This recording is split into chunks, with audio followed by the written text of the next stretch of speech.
All right.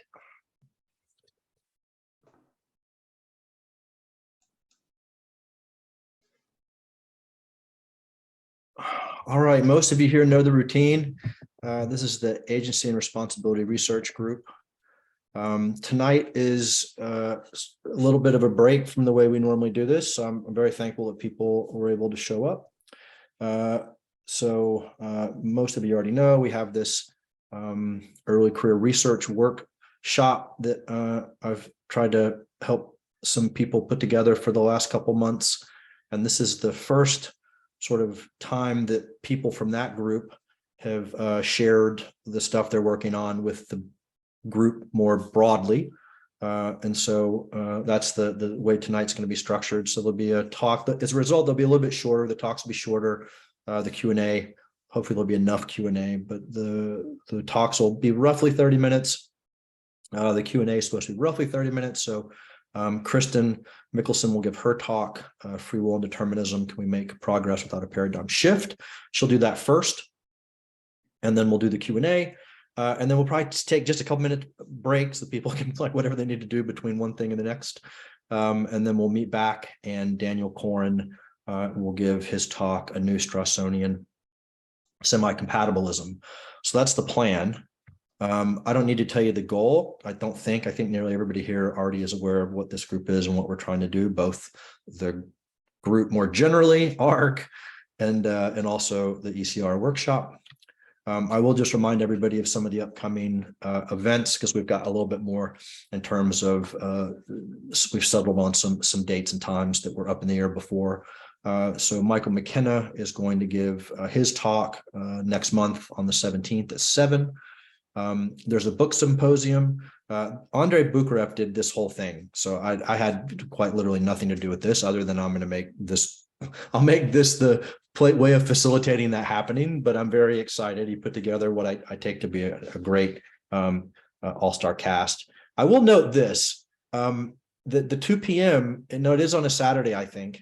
But the 2 p.m. is not ideal. But here's the problem: if you don't have some of these early talks, it's very hard to get like Europeans and people elsewhere to give talks. It's just a challenge. I can skip all the way to the bottom to the roundtable discussion. Al and Eddie and Adina all agreed right off the bat that we would do that at some point. And I needed a skeptic, a neuroscientist who was a skeptic of sorts, that didn't mind talking to people who were all going to be roughly compatibilistic, which was part of it. But he's in Germany and he's got kids, and they've got a better work family balance than we do, and it's just hard to do. It's hard to find a time that will work. And so like the timing thing is a bit more challenging. I'm going to try to do a better job of figuring that out, because there are a lot of people in Europe and elsewhere that are doing great work, and I'd like to. Helen Stewart's an example. So I'm going to try to get more people on board, but that's part of why the symposium is so early. So in the spring, Kadri will give her talk in January. We haven't settled on the time or the date yet, but we do know the month. Hannah Tierney will give her talk. She's also in the early career research thing. In principle, several people are. March 23rd, that one we already have a time, 7 o'clock. Helen Stewart, April, but haven't figured out a time. And Pamela has we've just set a time, so hers will be May 11th at 7 p.m. And then the roundtable discussion will happen at some point. I'm still determined to make it happen, but it's not exactly as easy as I had originally hoped. So I will admit I'm even flirting with being not the neuroscientist, but the more skeptical person who stands in. I've never been part of any of these things I've organized in the nearly 12 years that I've been organizing these things with the blog and now this. So maybe that's a good place for me to participate. But I'll figure it out. But I do hope to make that happen soon, just because I think it's a topic lots of people are interested in. Okay, during the event, we don't have to do this because like some of these things are things I had to, like the things I had to put in place to avoid the bad behavior, which I hope we'll avoid. And then after the event, there'll be I'll place a recorded video, or a link will be on the AARG homepage. and I'll also post a link on the blog. I haven't decided what I'm going to do with that blog yet, the old blog. I'm not sure that it serves the role that I mean for it to serve. So that's still a work in progress. But obviously this time around, everyone's welcome to participate. Yeah, so, okay. So I'm going to do both the bios in a row, so I don't have to come back afterwards and do the other one. It makes more sense, I think, just to get them out in the open, and then we'll go ahead and let Kristen give her talk. So Kristen Mickelson earned her PhD from the University of Colorado at Boulder and spent 2 years as a postdoctoral researcher at Gutenberg University and the Lund-Gutenberg Responsibility Project. She's now an independent researcher who works on a variety of logical, linguistic, and metaphysical problems related to free will, including issues related to mental causation, laws of nature, personal identity, and the nature of explanation. Her published articles have appeared in leading journals such as Australasian Journal of Philosophy, Midwest Studies, Philosophical Studies, and Social Philosophy and Policy. She's currently working on a monograph, which is tentatively titled Four Paradoxes of Free Will, in which she presents four paradoxes of control, namely the paradox of inevitabilism, the paradox of self-creation, the paradox of moral luck, and the paradox of self-perception, which suggests that free will is metaphysically impossible. That sounds right to me, but I've got a jaded view about nature of free will. I swear I cut and pasted both of these in, and I didn't notice when I did it that you guys are both were at UC Boulder. That's hilarious. That was not planned. So Daniel Cohen completed his PhD in 2019 at the University of Colorado Boulder, where he wrote on Aristotle's account of non-human animals' agency and autonomy. He also wrote and continues to write, sorry, I changed this to the he, it's my mistake on the typo here, to write widely on contemporary accounts of human agency, free will, and responsibility. He was visiting assistant professor at McMaster University in 2019, 2022, and now he's a visiting professor at Skidmore for this academic year. His three current projects are to develop a type of semi-compatibilism that sees moral responsibility as a non-rational and eliminable feature of human life, to support new arguments for the view that free will is compatible with determinism, and to find out what, if anything, Aristotle thought about free will. Al's a good person to ask. He started in ancient philosophy. If I remember, it's not right, Al? I think so. His work has appeared in Analysis, Ancient Philosophy, Synthese, and Apiron and Erkenntnis, and other journals. Okay, so we're gonna let them, I've got to make, I think Kristen's already a co-host, so let me quit sharing and we will move forward. Let's see what I missed. Oh, Coren, I'm sorry. Did I misspell it on the slide too, or I just misread it? Sorry. You're good. No worries. Yeah. Sorry. That's funny. Okay. So Kristen already has the controls. I think she should already be set up to share her slides. So I'll turn it over to her. And thanks to everybody for showing up. It's great to see everyone.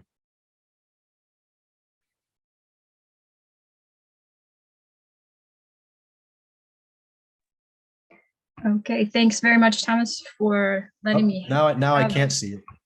Oh, now you can't see it. No. Oh, yeah, when we did it earlier, I could see it. And I will try one more time here. Fine. Oh, there we go. Got it. Got it? Yeah. Excellent. Okay. Yes. Thanks very much for letting me on this awesome platform that you've built up. One of my first experiences in a public space in philosophy was on your old Flickers of Freedom blog, and so that was really fun. So it's really cool to be back here, and thanks to everybody who came.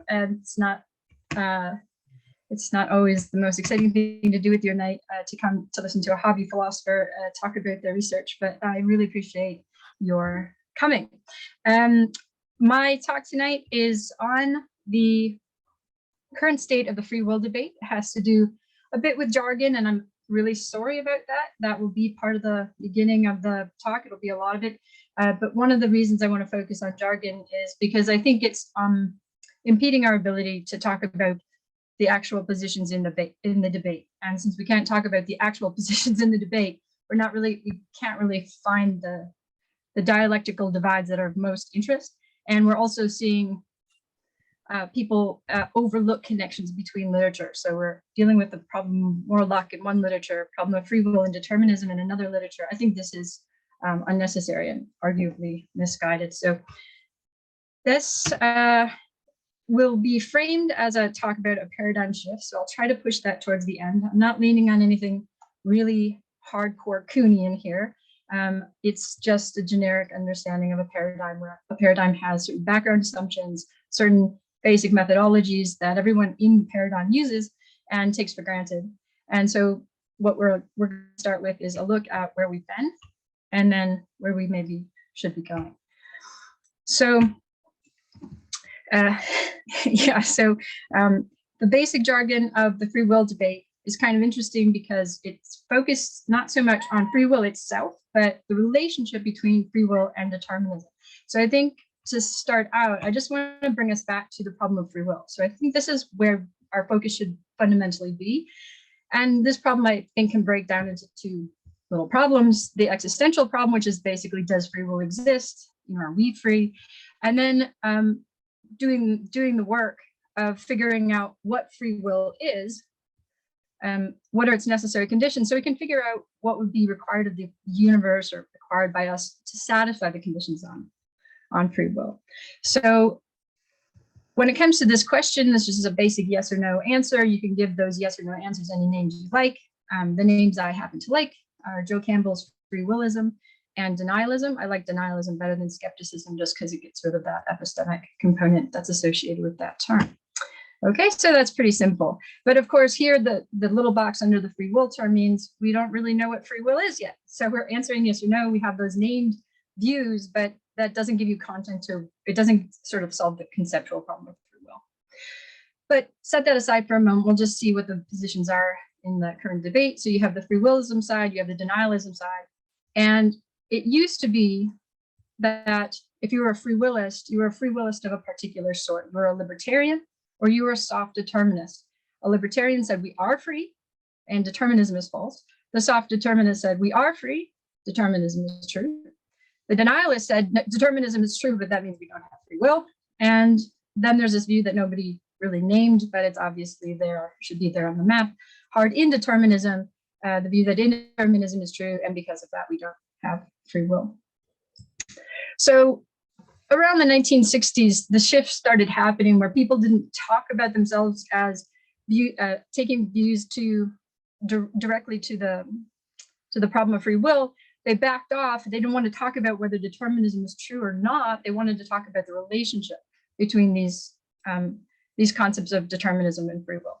And so the soft determinists sort of kind of collapsed into this compatibilist view. The incompatibilists kind of subsumed the hard determinists and the libertarians insofar as they agreed that there was a threat posed by determinism. And that's the new battle line in the debate. Okay, so if you want to see how crazy these taxonomies get, if you look at the Phil Paper survey, their main three options were compatibilism, no free will, and libertarianism, right? So you have like one view from each level on our taxonomy here that they picked. So for me, like answering that question is it's a very weird question I have to answer. But anyway, the jargon really throws people off in this debate. So that's why I'm going to spend kind of a bit of attention, quite a bit of time actually on that issue. Okay, so in our taxonomy that we had up, in the middle there, determinism is just obviously front and center. And so let's just pause for a second to talk about what kind of determinism I think is at play in this problem. I think it goes back to the notion William James presented. Basically, there's no ambiguities in the world. It's just one big iron block. Everything that happens in the future was completely settled in the past. No equivocation, no shadow of turning. Okay, so I think that idea is actually the same idea. You can trace that all the way back to the ancient Stoics. The ancient Stoics actually thought that was true. I don't think anybody thinks it's true anymore. Well, very few people. It's a very radical metaphysical thesis. But I think if we're going to simplify it into a picture, because that's what I like to do, Peter Van Inwagen has this nice little picture in a 1990 article where he has determinism set out, where there's really just one line through, and occasionally you see these dotted lines where like epistemic possibilities pop up. You're like, oh, it could have gone this way, or it could have gone that way. That's all just an illusion, right? in order for there to be real possibilities in this sense, you'd have to have indeterminism, where there's a branching and multiple futures are accessible from some given point in the timeline. So for purposes of this talk, I'm just going to simplify that to determinism, a straight line. Indeterminism has at least one little bubble in it where things could go anywhere. And I'm going to refer to that stuff that happens when indeterminism is true as actual sequence leeway. Okay, and that stuff comes on a spectrum. I take it for granted that most people who are working in free will know about this spectrum. So indeterminism covers probabilistic causation. It covers complete randomness. There's all sorts of different stories about how determinism could break down. So you have determinism at one end saying there's zero actual sequence leeway. Literally, not even God could intervene to create a different future than the one that was set into place by the past and the laws of nature. Okay, so you can think of determinism as a limiting case doctrine for actual sequence leeway, literally zero here. And then you can get near determinism, where there's like one random thing happens at the far side of the universe at the beginning of time, but that's still technically a type of indeterminism, okay? All right, so that's why I choose this notion of determinism and not one that's sort of informed by the sciences or something like that, because I'm doing this as a conceptual analysis project. All right, so could an ordinary person act freely if determinism were true? That's a question that seems to get people riled up. Why does it get them riled up? Well, boy, it sounds pretty bad that something happened billions of years ago, Big Bang. The laws of nature kicked in at some point shortly thereafter. And if determinism is true, then it was set in stone exactly when in the timeline your little zygote's going to show up, how you're going to grow up, who's going to be your influences, what you're going to do as an adult, when you're going to get old, when you're going to die. It's all set in stone, right? Before you were ever born. Everything you do is settled by factors beyond your control. So a lot of people look at that and they say, well, I don't know what free will is, maybe, but I know this. It's not possible to act freely in a universe that behaves that way. Okay, so that kind of intuition gets things running. You answer no to that question, and then interesting questions start popping up. Well, why would it be that you can't act freely in that situation? What condition on free will is being undermined? What can't you satisfy there? That's keeping you from being a free agent. Okay, so this moves us into the territory of understanding what the terms compatibilism and incompatibilism track, insofar as we're worried about the relationship between free will and determinism. So if we have, looks like I have one of my slides is not, sorry. So if you can kind of see behind the faded out here, there's a free will box, there's a determinism box, and there's an R in the middle, and that's the relation. So incompatibilism and compatibilism are two views that each have this relation in the middle, and then the same relation, free will and determinism. And so the question is, what relationship stands between those two things? And it's supposed to be the simple question: is free will related to determinism in this one way, or is it not? But there's this question to be asked, well, what does that relationship amount to? And sort of if you press people, they'll say things like, well, it's a compatibility relation. And you're like, I don't really know what that is. And they say, well, you know, alternatively, you could think about it as an incompatibility relation. And I say, I'm not entirely sure, bear with me. I'm a technical minded philosopher. I don't know what that means. And so you start pressing a little bit, and you can usually break people down into dividing what they mean by those terms into two categorically different types of relations. The categories here you'll already be familiar with. So difference between correlation relations and relevance relations. So correlation relations, in the sciences, you have things like covariance. In metaphysics and philosophy of mind, you have supervenience. In logic, you have the notion of logical inconsistency. And for our present talk, it'll be incompossibility, a metaphysical relationship. That's a negative correlation between two things such that it's impossible for them to coexist. Okay. On the relevance relation side, we have causation to correspond with mere covariance. We have super duper venience instead of just supervenience. We have conceptual incompatibility, like Bachelor is conceptually incompatible with being married. It's something stronger than a logical inconsistency. There's a semantic conflict there, or conceptual conflict there.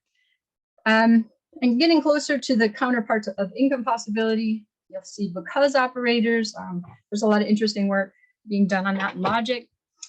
Grounding relations are also relevance relations. And I think in normal language, so I come out of, well, at one time when I was young, I came out of the sciences, and in the sciences, incompatibility is usually a relevance relation. It's when there's a kind of a negative interaction between two things such that they can't coexist correctly. So incompatible, sexually incompatible species, can't reproduce to viable offspring. Not incompatible medications make you sick or don't cure the disease, those kind of relations. So in the free will literature, incompatibility is usually switched out for things like rules out, vitiates, destroys, undermines, conflicts with, precludes. But the trick is there is a growing tendency to use incompatibility to cover both this relation and incompossibility. So when you see incompatibility, you never know. It could be one or the other. And usually even context will not let you know which one is meant. So that's a big problem with literature. But because I really do think that incompatibility has a very clear notion. I mean, there's a very clear meaning of that in natural language. I'm going to stick that on the relevance relation side. Okay. So that means when we ask a question about the relationship between free will and determinism, we really have to switch between two questions. Well, what's the correlation relation? Is it the case that determinism or determinism related factors are compatible with free will or not? That's one question. Another question, is it the case that determinism rules out free will? Is it antagonistic to it? Does it make it the case that you're not going to be able to satisfy one of the necessary conditions on free will, right? You can answer yes or no there too, right? And notice I haven't used any jargon. There's no names here. I don't care about what you call these. I'm just saying that these are options you can take in possibility space, okay? And they're different. Okay, but you might say, yes, I get it. They're different, technically speaking. But there's no possible way this could ever really matter. Why? Because look at how it breaks down, okay? If you are on the correlation side, okay, you can think, well, yeah, you can answer yes or no over there. And you can answer yes or no on the relevance relation side. You can split things up that way. But why would you do that? No one actually splits things up that way. Everyone splits it up this way. You have, is free will compatible with determinism? One view says no. And if you ask that person who said no to that question, does determinism rule out free will? They're going to always say yes. So these views stick together, right? Incompossible and incompatible stick together. Hence, incompatibilism, one name for two different relations. All right, view two. Ask somebody, is free will compatible with determinism? And they say, yeah. And you say, well, does determinism pose a threat to free will? And they say, well, no. You say, okay, see, these views always stick together. That's why we call guys who hold these two views compatibilists, right? So far, so good. Seems like familiar ground. So hopefully I'm taking you through stuff you know, but maybe hopefully a little clearer. So what we have here is a basic divide between the incompatibilists and the compatibilists. We don't need all that fancy incompossibility, correlation, relevance, relation talk. This is the basics of the debate. As you can tell, I'm about to set up a story where this is not really the fundamental nature of the debate. Okay, but to get there, we have to understand how we got to this place in the first place, right? So in the 1960s, we got incompatibilism and compatibilism. That came pretty suddenly in the history of the free will debate, which goes back thousands of years. So Peter Van Inwagen calls the period in which he did most of his groundbreaking work, as far as I'm concerned. I really like Van Inwagen. He calls it the classical period of the free will debate, and he puts the dates at 1965 to 1985. So I'll just go with him on those dates. And I would say, following Peter Van Inwagen, that there was a particular paradigm in place there. So Van Inwagen actually pointed me to a place where he actually uses that terminology in a paper, and so that was really neat to see. So he was working in a particular paradigm. Some of the background assumptions you'll know. The classical account of free will is correct. So free will is an ability to do otherwise. And the debate is it the kind that's compossible with free or determinism or not? And then this really weird background assumption was that free will is possible for human beings, right? That's the assumption that pushes Van Inwagen into Mysterianism. We don't have time to pause on that, but that's what drives that. It's this background assumption. And once you know about it, you can see it all over in the work that they do and how it frames what they consider viable solutions to the problem of free will. Okay, so here on after, when I'm assuming the little classical account of free will, I'll just put the little ability to do otherwise in red there.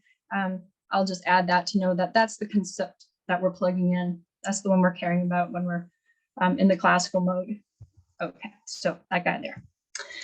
Okay, so in that classical analytic paradigm, it looks just the same as it did before. You break things down into the classical incompatibilists and the classical compatibilists. It looks really, really complicated, but fundamentally, it's just these two guys battling it out, right? Like there's just two sides.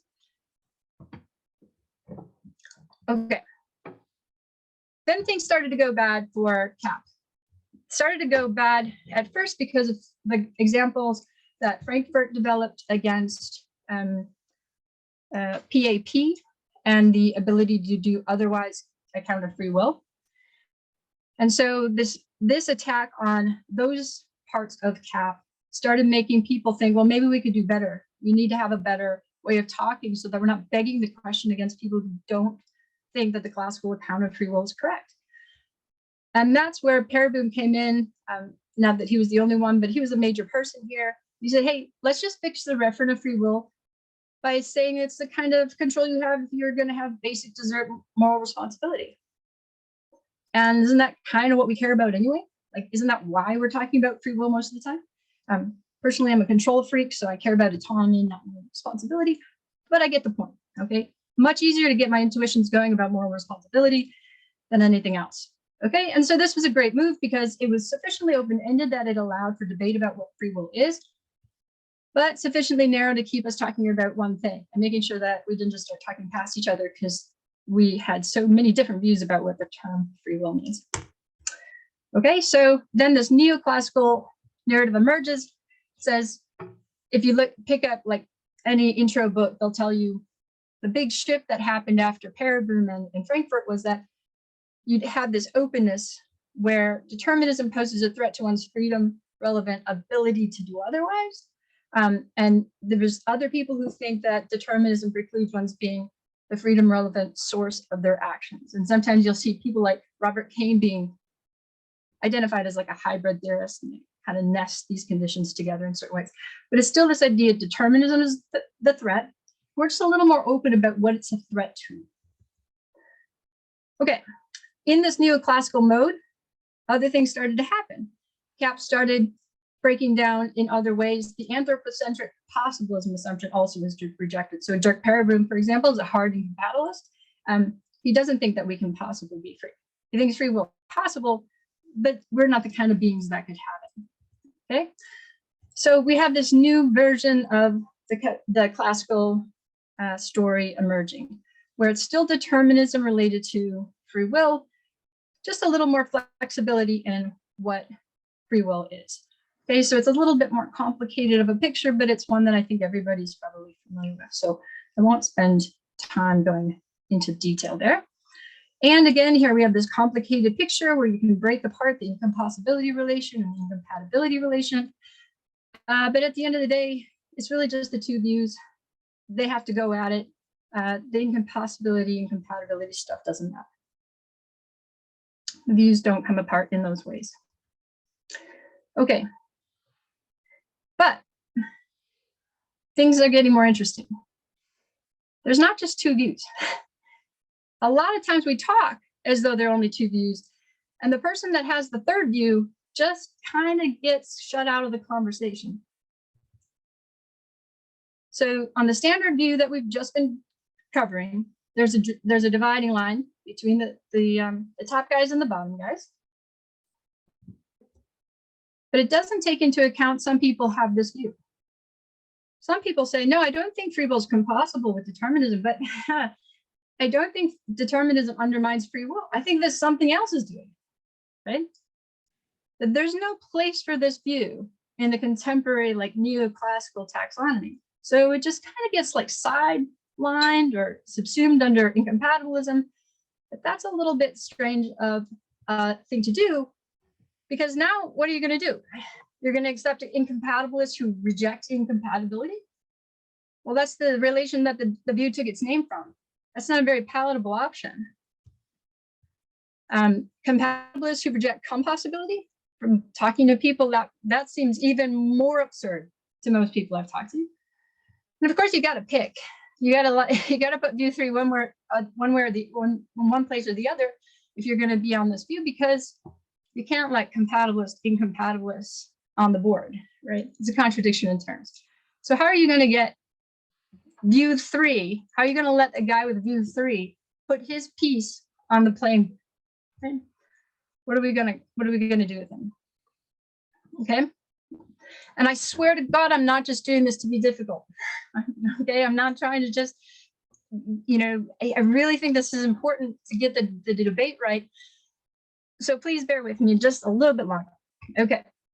So I think the reason that you should care is twofold about view 3. First of all, I know people who have view 3, and they're really uncomfortable trying to explain to people who aren't aware of their position how they fit on the field. It's very frustrating. But you probably don't care about that. You probably care about you. Okay, so let me try to give you guys some reasons to care about this thing I'm talking about. All right, so let's go back to our original question here. Does determinism, could an ordinary person act freely if determinism were true? Go back to simple yeses and nos. There's no jargon here. Think about what that question is really asking you. It's really asking you, is it possible for somebody to act freely when determinism is true? It's just to say, is free will compatible with determinism?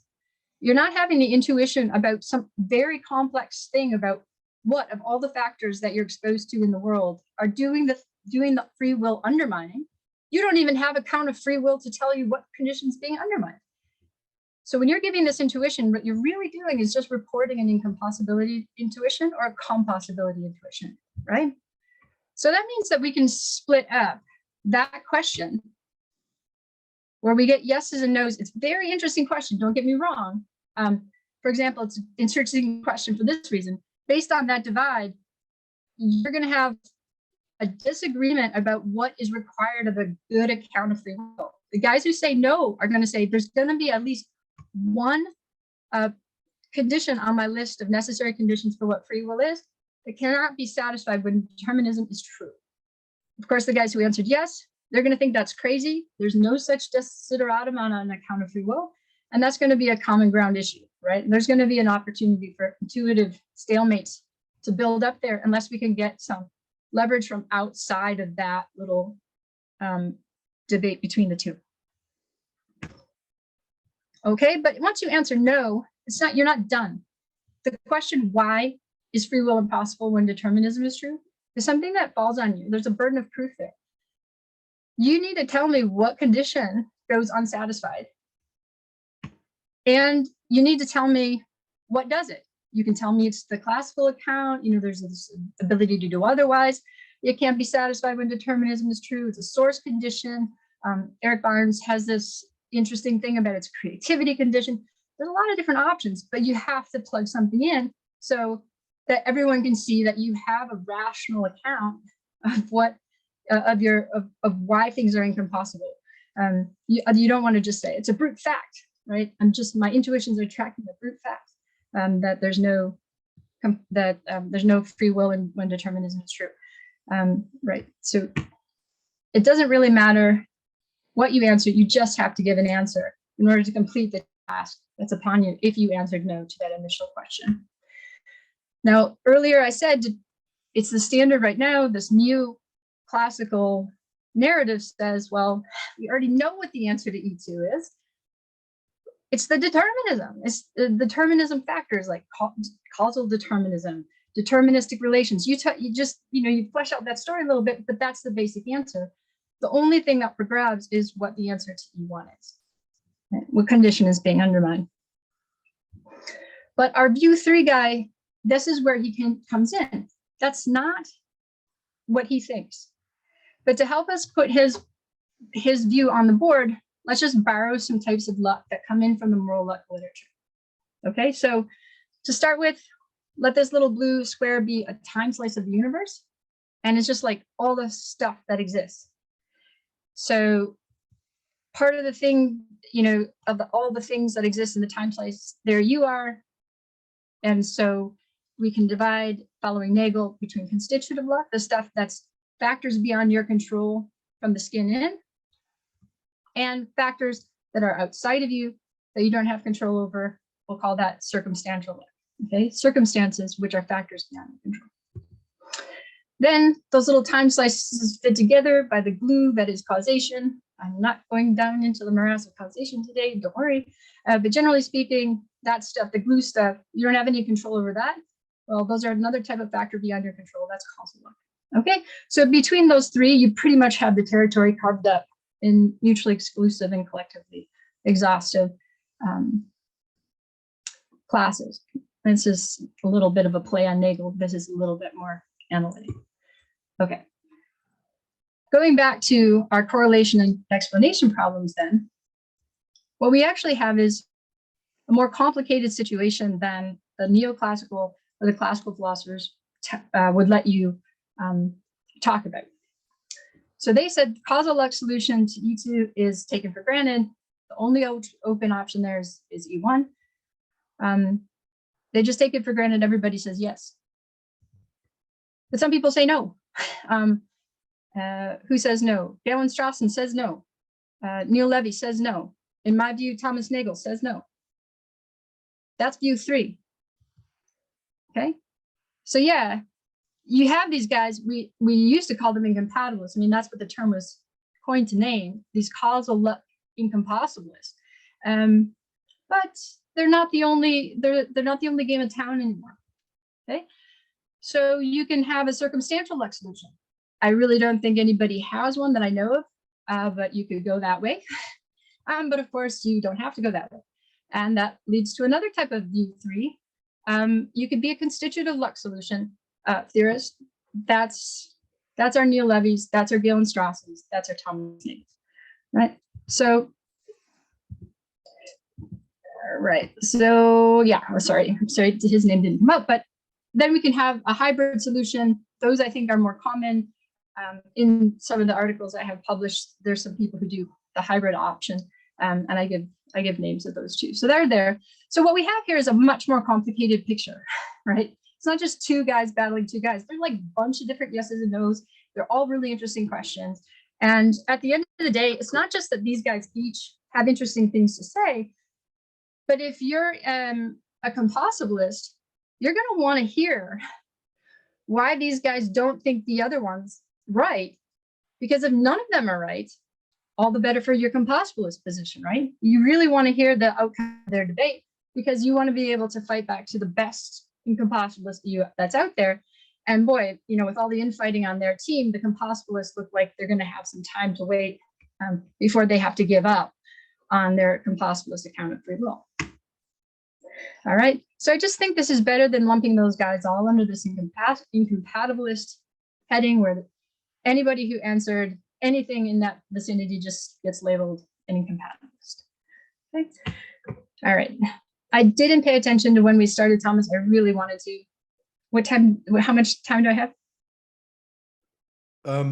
I paid about as much attention as you did, but I can backtrack and say that my sense is it probably took us 10 minutes for me to go through the intro. We didn't start it for a couple minutes. So, I mean, you know, we probably started like 7:10-ish or 7:15-ish even. That'd be my guess. We can say 7:15 if that helps you. I don't really care. Just make it. Okay. All right. Yes. I'm trying to book through because I do want to get to the end stuff. But okay. Thanks. Sorry about that. Okay. So yeah. Why do we care?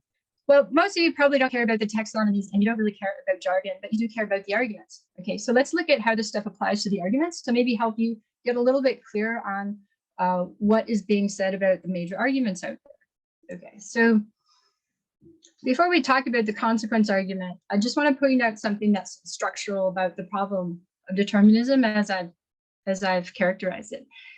There's like this thing you could call the explanatory gap that's between a no answer and giving a story about what explains the incompatibility of free will and determinism. Okay, and so you can't just jump that gap by offering nothing, because that's just as bad as inferring causation from correlation, right? To just jump across would be a cum hoc ergo propter hoc fallacy. So you have to do something to fill that in. And I've come up with this little phrase, you can build an explanatory bridge or something, or an inference bridge across there, but you have to fill it in some way. You can't just jump. Okay, so with that in mind, that leads us to the idea of, well, if somebody tries to do that, close that gap with a bridge, or just jumps over, you can call them out on it, like if they've done it badly, and that's an explanatory gap objection, right? To say you tried building a bridge across, but you didn't quite get there, okay? Then your bridge goes, your argument fails. This is an interesting way of attacking an argument that just isn't even acknowledged in the literature right now. They're out there, but they're not understood as a category of attack on arguments because we don't do enough to distinguish between incompatibilism and various solutions to E2 of the explanation problem. Okay, so consequence argument. Everybody here knows this argument. I'm sure anybody who listens to this later will know this argument. It's basically just, if determinism is true, then all our present acts are the consequences of events in the remote past, together with the laws of nature. But since it's not up to us what went on in the past, and it's not up to us what the laws of nature are, consequences of those things aren't up to us either. So if determinism is true, then our present acts are not up to us. So it's a conditional proof. Just asks you to imagine the consequences of determinism, and you're supposed to see, yeah, that means we're not free. Okay. So there's highly technical versions of this argument, but they all basically end up saying, necessarily, if determinism is true, then the classical free will thesis is false. Okay, so this is the original Peter Van Inwagen, deeply inside CAP. Everybody understands who works on that argument that he was really aiming to show that the ability to do otherwise that's relevant to free will is not possible in a world where it's not possible to exercise that when determinism is true. Okay, so he had this very narrow understanding of what the goal of that argument is. Now, if you just look at the material conditional there, that little material conditional arrow is a correlation relation. It's telling you about how truth values correlate. It's not a relevance relation. I mean, books, entire relevance logics have been developed because of this, right? So that's a very commonly understood fact. So technically, it seems like this argument isn't doing anything better than getting you to incompatibilism. But you have to remember there were background assumptions in CAP that help us. Well, we won't go into all of them, how they play out, but basically there's an inference bridge that's built into the concept. If you get to a no answer to the correlation problem, what you're really saying is the ability to do otherwise isn't something you can exercise when determinism is true. That's your answer to E1. And from that, you go, well, what do you need to exercise the ability to do otherwise?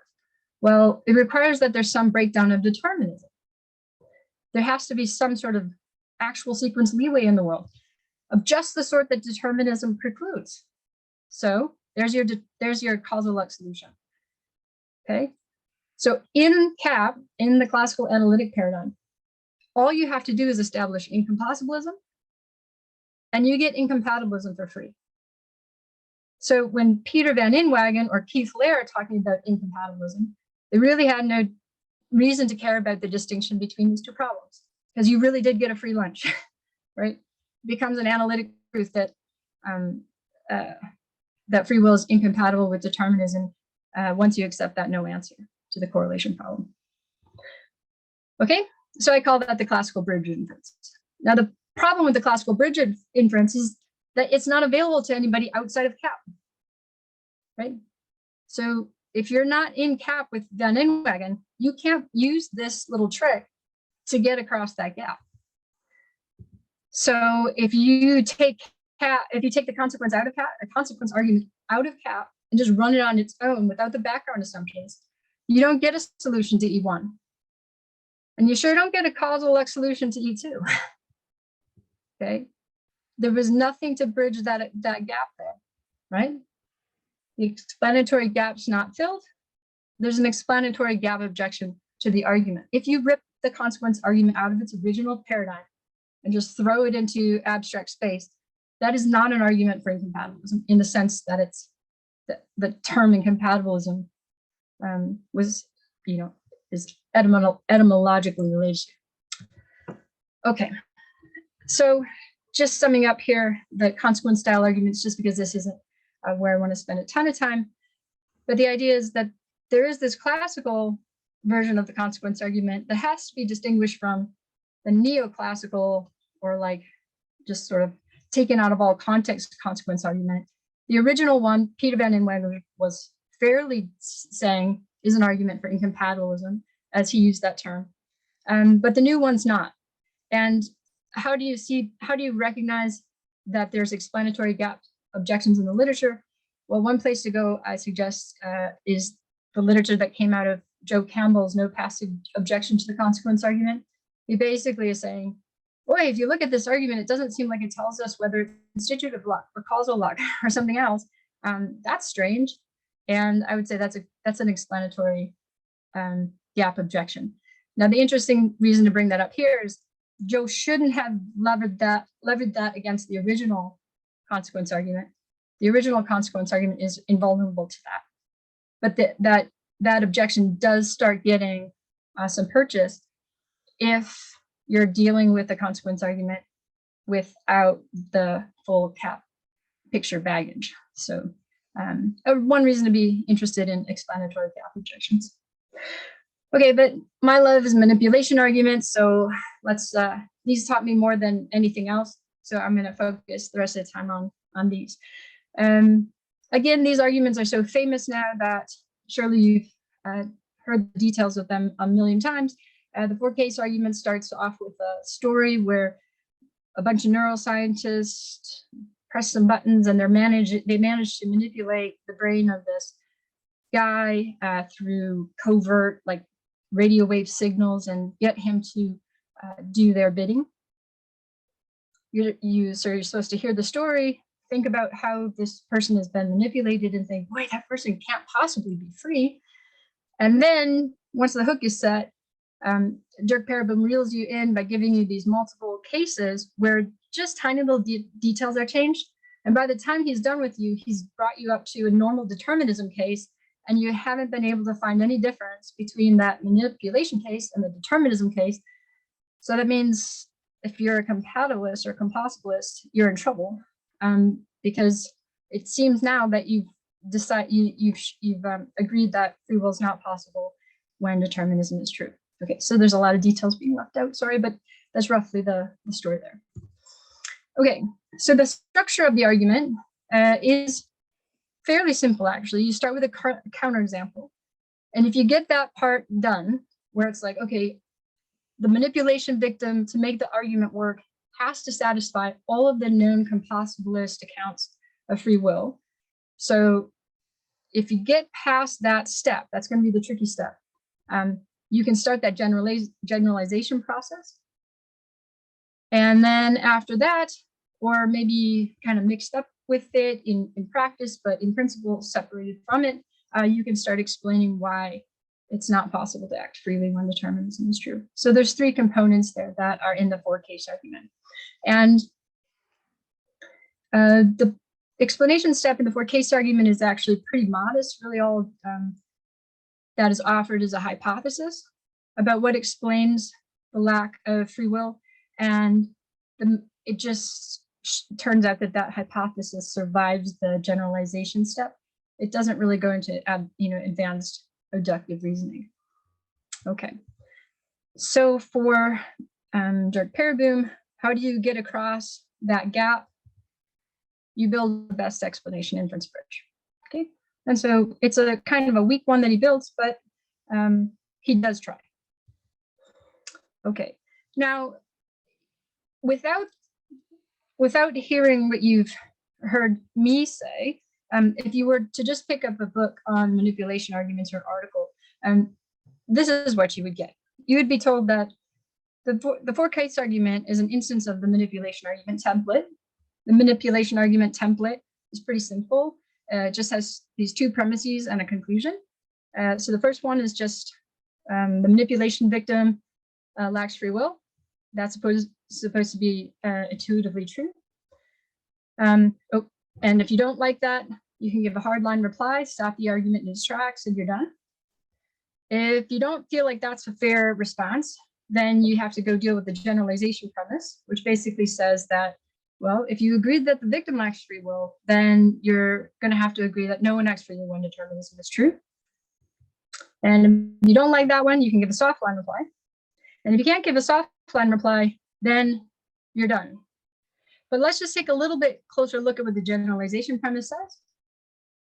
It's restated, it says, if the victim lacks free will, then incompossibilism is true. Now, this is just a nice little modus ponens argument. Hey, Kristen. Oh, yep. Sorry. I don't mean to interrupt. I mean, I intend to interrupt, but I don't like the fact that I need to interrupt. That's what I should say. So my worry is, I mean, you can go through however much more you have, which is fine, but to keep us on track for Daniel also, and for people to like stick around, because the later this goes, like the less likely people are to be able to stick around till the end. We're already, it's assuming 10 minutes, like we started 10 minutes late to accommodate everything. We're already at 8.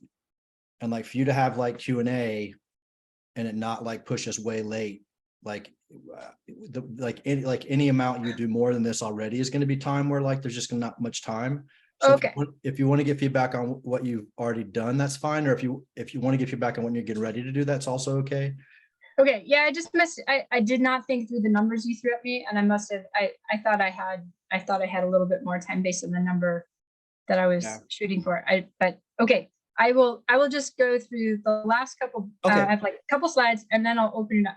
No worries. Sorry, I just want to make sure. There were some things that if I really ramble really fast, I have some extra slides. But there's just a couple more that I was hoping to do. We're all very adept at rambling very fast and understanding rambling very fast, so that's fine. I just want to like make sure we get it done in a way that it's helpful.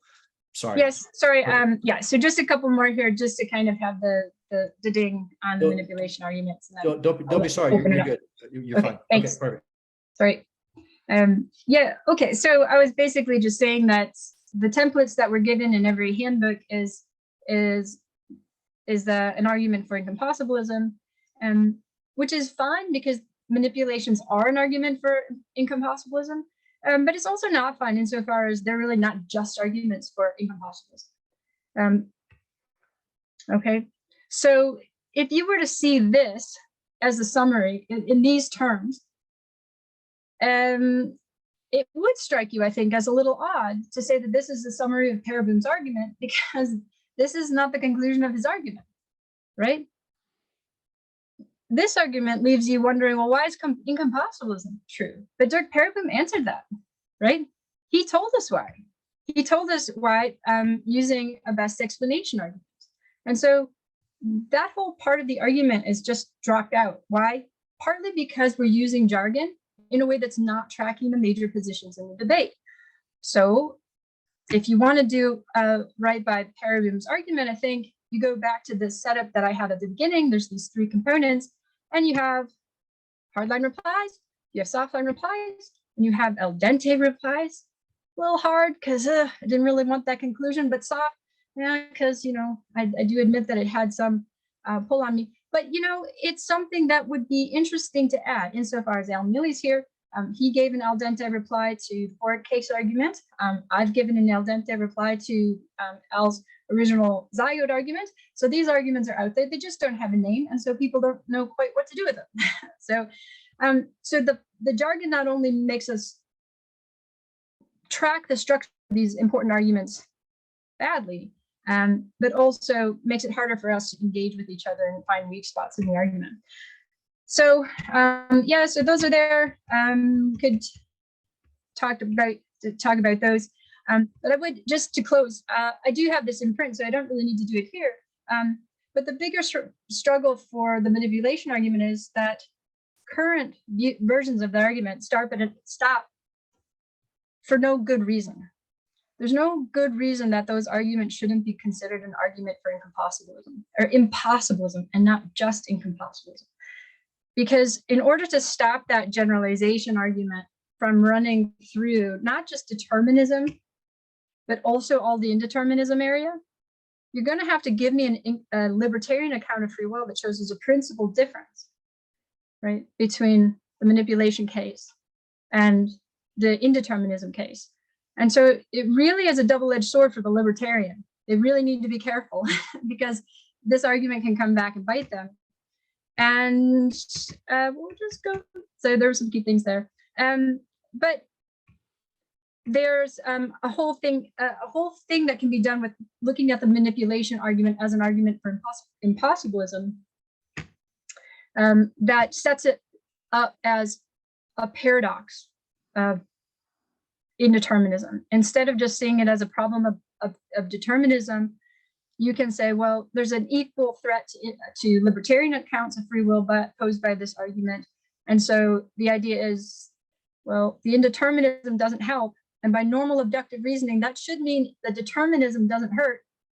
And so we should actually end up seeing the manipulation argument as an argument against incompatibilism and for impossibilism.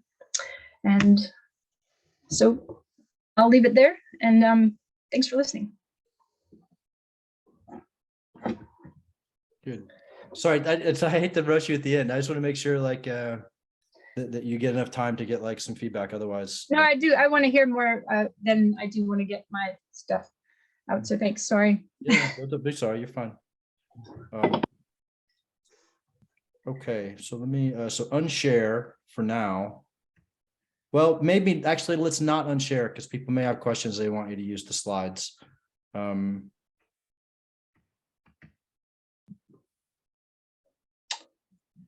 All right.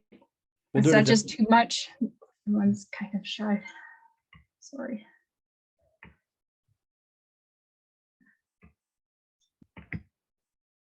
So, are you fielding questions? Yeah, I'll field them. So John's got his hand up. So let's do that. Okay. I assume I'm unmuted. Thank you. Hey, thanks for coming. I recognize a lot of the terminological points, and yeah, there was a lot there. So I just want to focus on one thing. Dirk Herboom's best explanation answer as to why determination in the actual sequence rules out responsibility. I use that rules out term. It's always struck me as, first of all, it's way too strong to say that the best explanation of the distinction between the intuitively responsibility undermining actual sequences and responsibility conferring ones is the undermining ones involve some condition outside of the agent's control, which together with the laws of nature entail the choice. I mean, first of all, it's just not clear that that is the best explanation. I mean, I think there are different kinds of sequences which start with something outside of your control. It's not just that they're deterministic, but okay, having said that, here's my puzzle.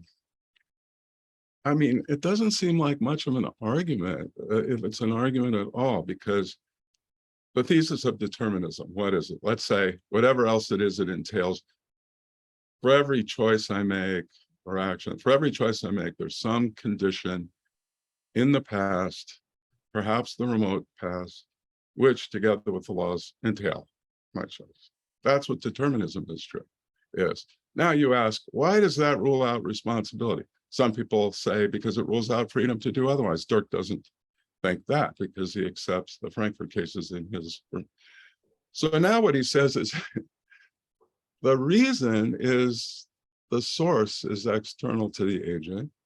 What does that mean? That means that the past, together with the laws of nature, entail the choice. I mean, that's what Gary Watson says, well, duh.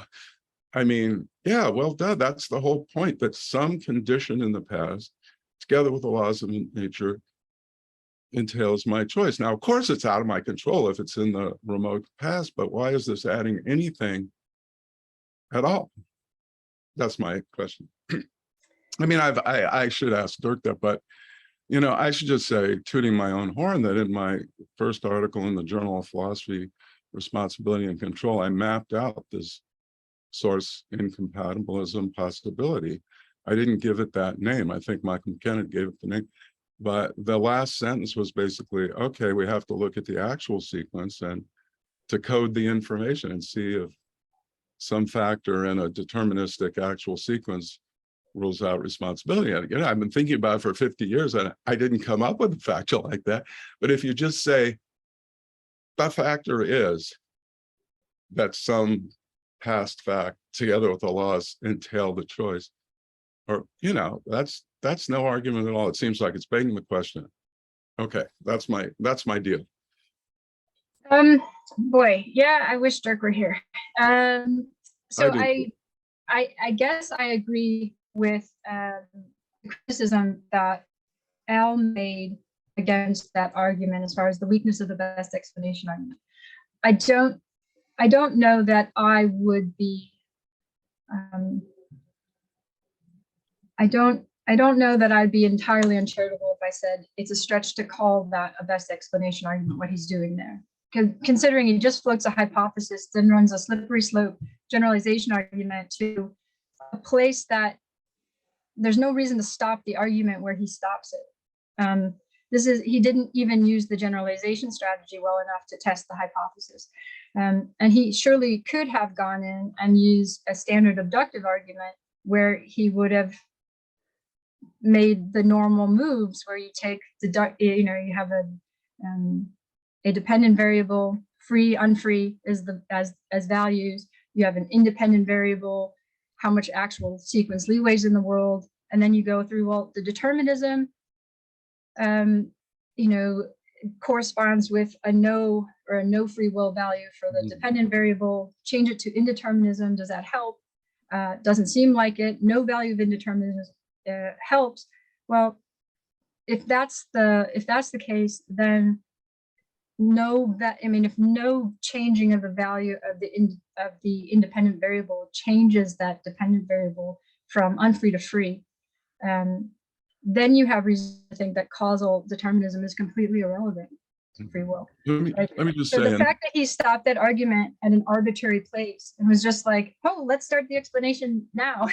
Right. That's just his argument. If it would have been pushed through, I think would have gotten him in tangles. And I do have, my hard times for hard incompatibilism paper develops just that idea. So I'm very sympathetic to the idea that it was a cool argument. And,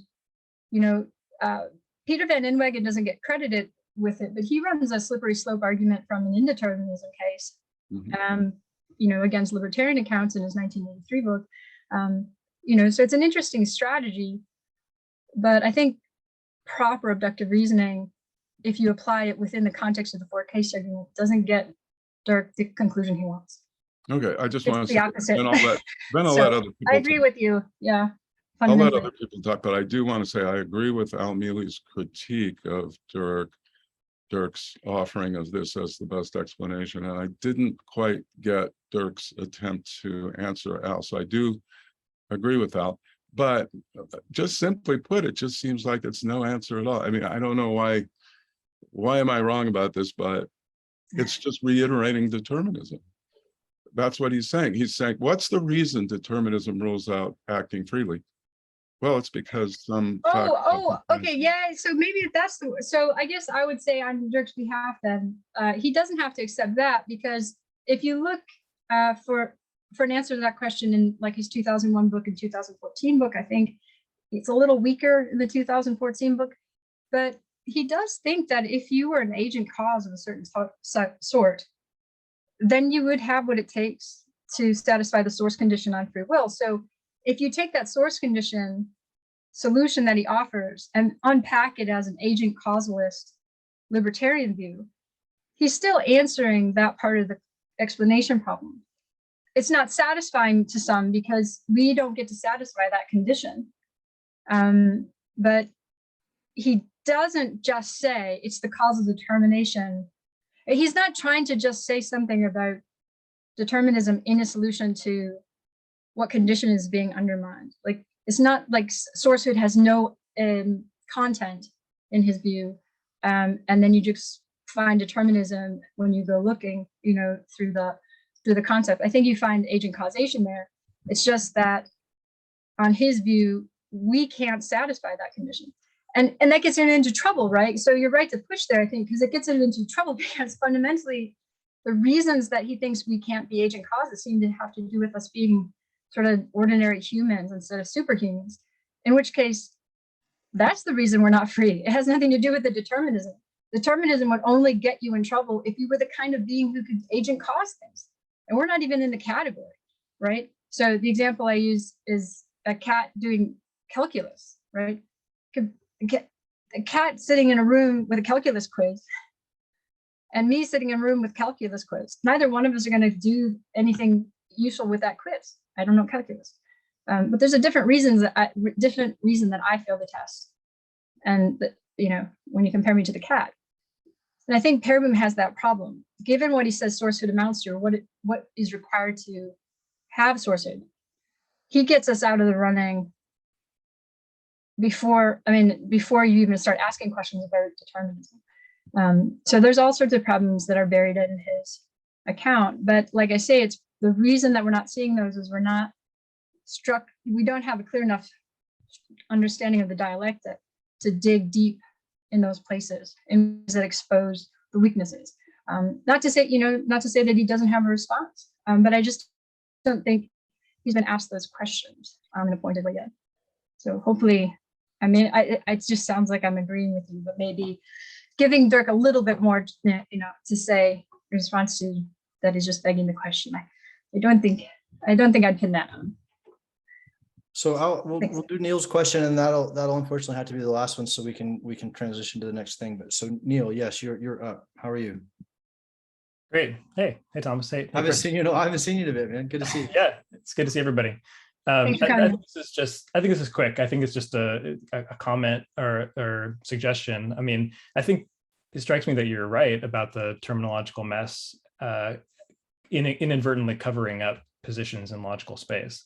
I guess for my own part, I find that kind of exciting because then I can discover a new position in logical space, and that seems like a interesting discovery. But I guess my question was just, do you think there's something particular about the free will debate here, or is this just an instance of the broader move in the history of 20th century and 21st century metaphysics away from correlation stuff toward explanation stuff? I mean, the switch from supervenience to grounding, for example, seems like, yeah, that's been a fruitful research project. And I think everybody sort of agrees that's clearer in some ways than the mere supervenient stuff. And I guess that's always how Van Inwagen's formulation of the free will problem in terms of, box, material conditional, has struck me, is that that's just the way things were done in 1983. And now relevance relations are the thing. And so I guess I feel like your terminological cleaning up of the terminology is not just about free will. It feels like it's going to be all over the place in contemporary philosophy, don't you think? Yeah, I mean, I'm 100% on board with that, right? So if you look at early 20th century philosophy, logical positivism, and these guys, Karl Popper thinking you're going to find that,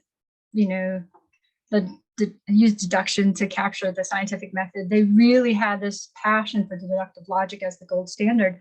And I think that's one of the methodological assumptions that I pin on the classical analytic paradigm. So I didn't talk about that here, but yeah, exactly. These guys are all stuck in that same mode of thinking.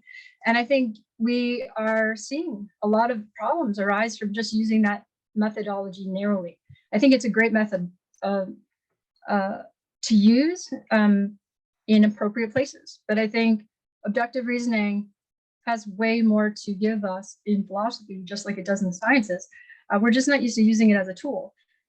And so this stuff that I'm doing right now with abductive reasoning, with these metaphysical arguments, it translates right into the XPhi, right? Because they care about explanations in XPhi way more, because it's the scientists didn't lose track of the explanation stuff as much as the philosophers did. So when you give this information to scientists, it's easier for them to run with it. Whereas some philosophers are still stuck in that old way of thinking. And when I was in Sweden, I would go to the, they had an, now I forget the name of it, but it was on grounding, and a bunch of postdocs there were working on that, and they were talking the same kind of frustrations I had, trying to get people to listen to that as a respectable field, just because this shift towards relevance is not something that has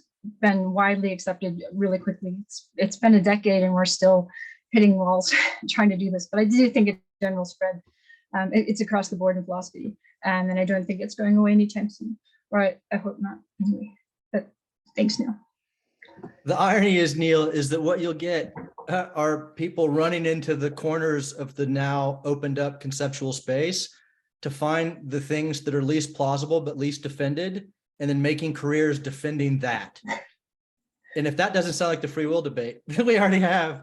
But it is more anyway. promising than that, though, because the constitutive luck solution is as old as the free will debate.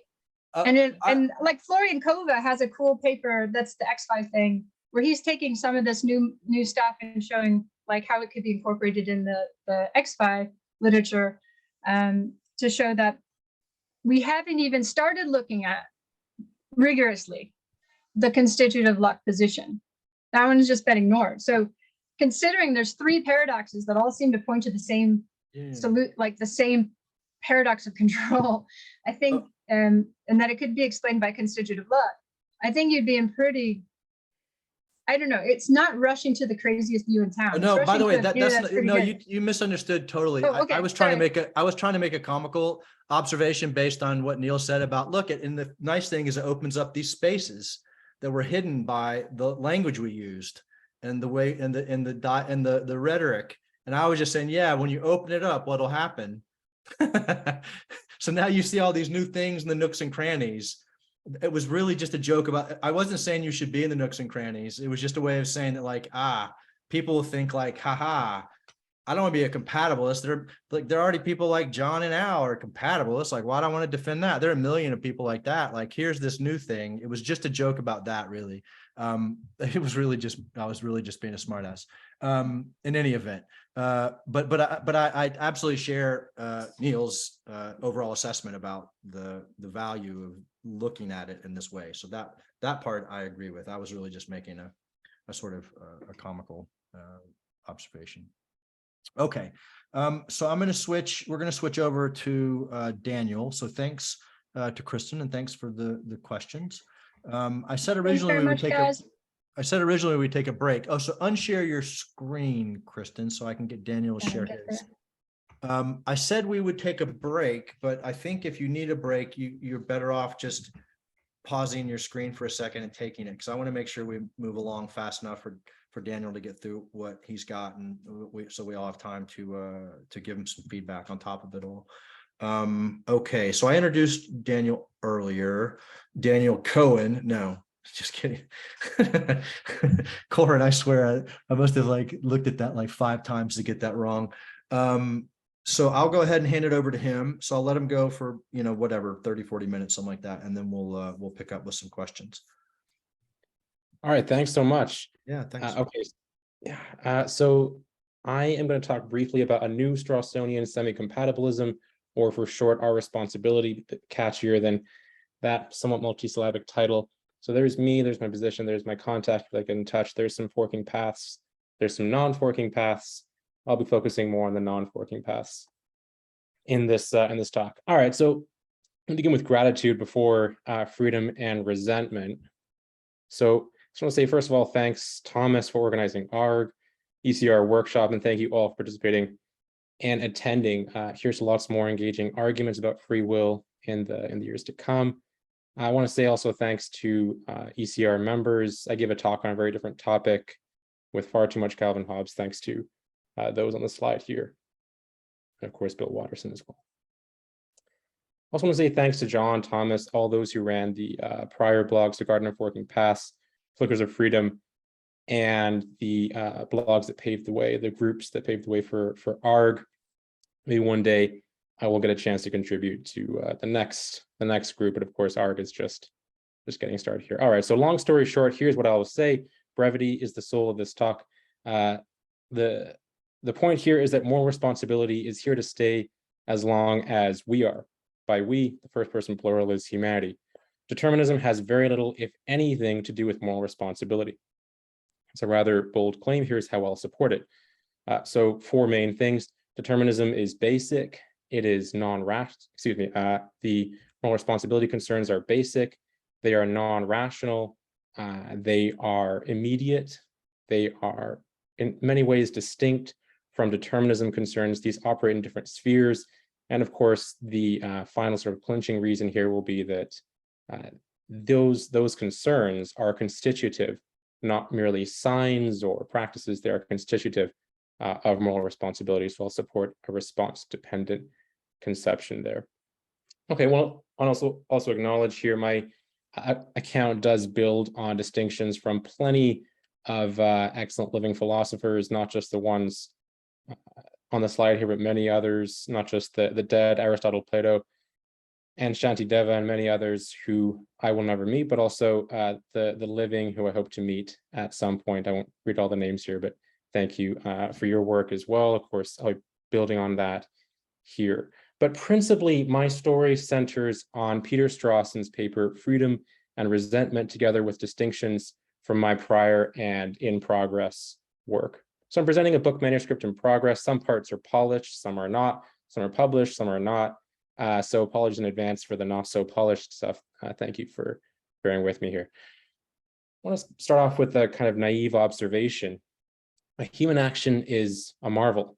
And so I'm drawing here on, for example, analysis from computer science the last 50, even 60 years.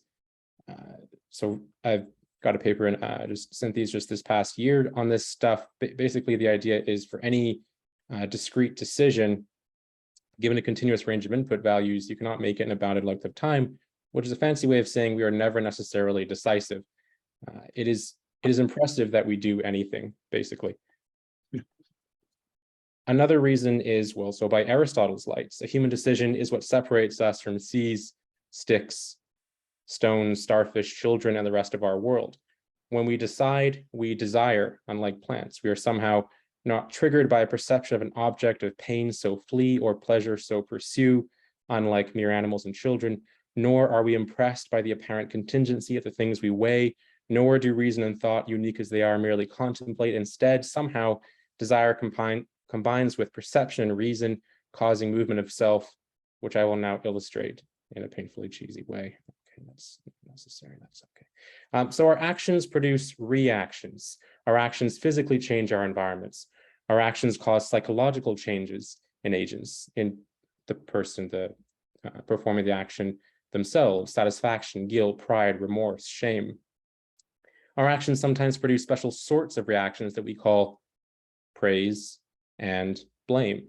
Now, praise and blame come from, and presumably only from us, from human beings.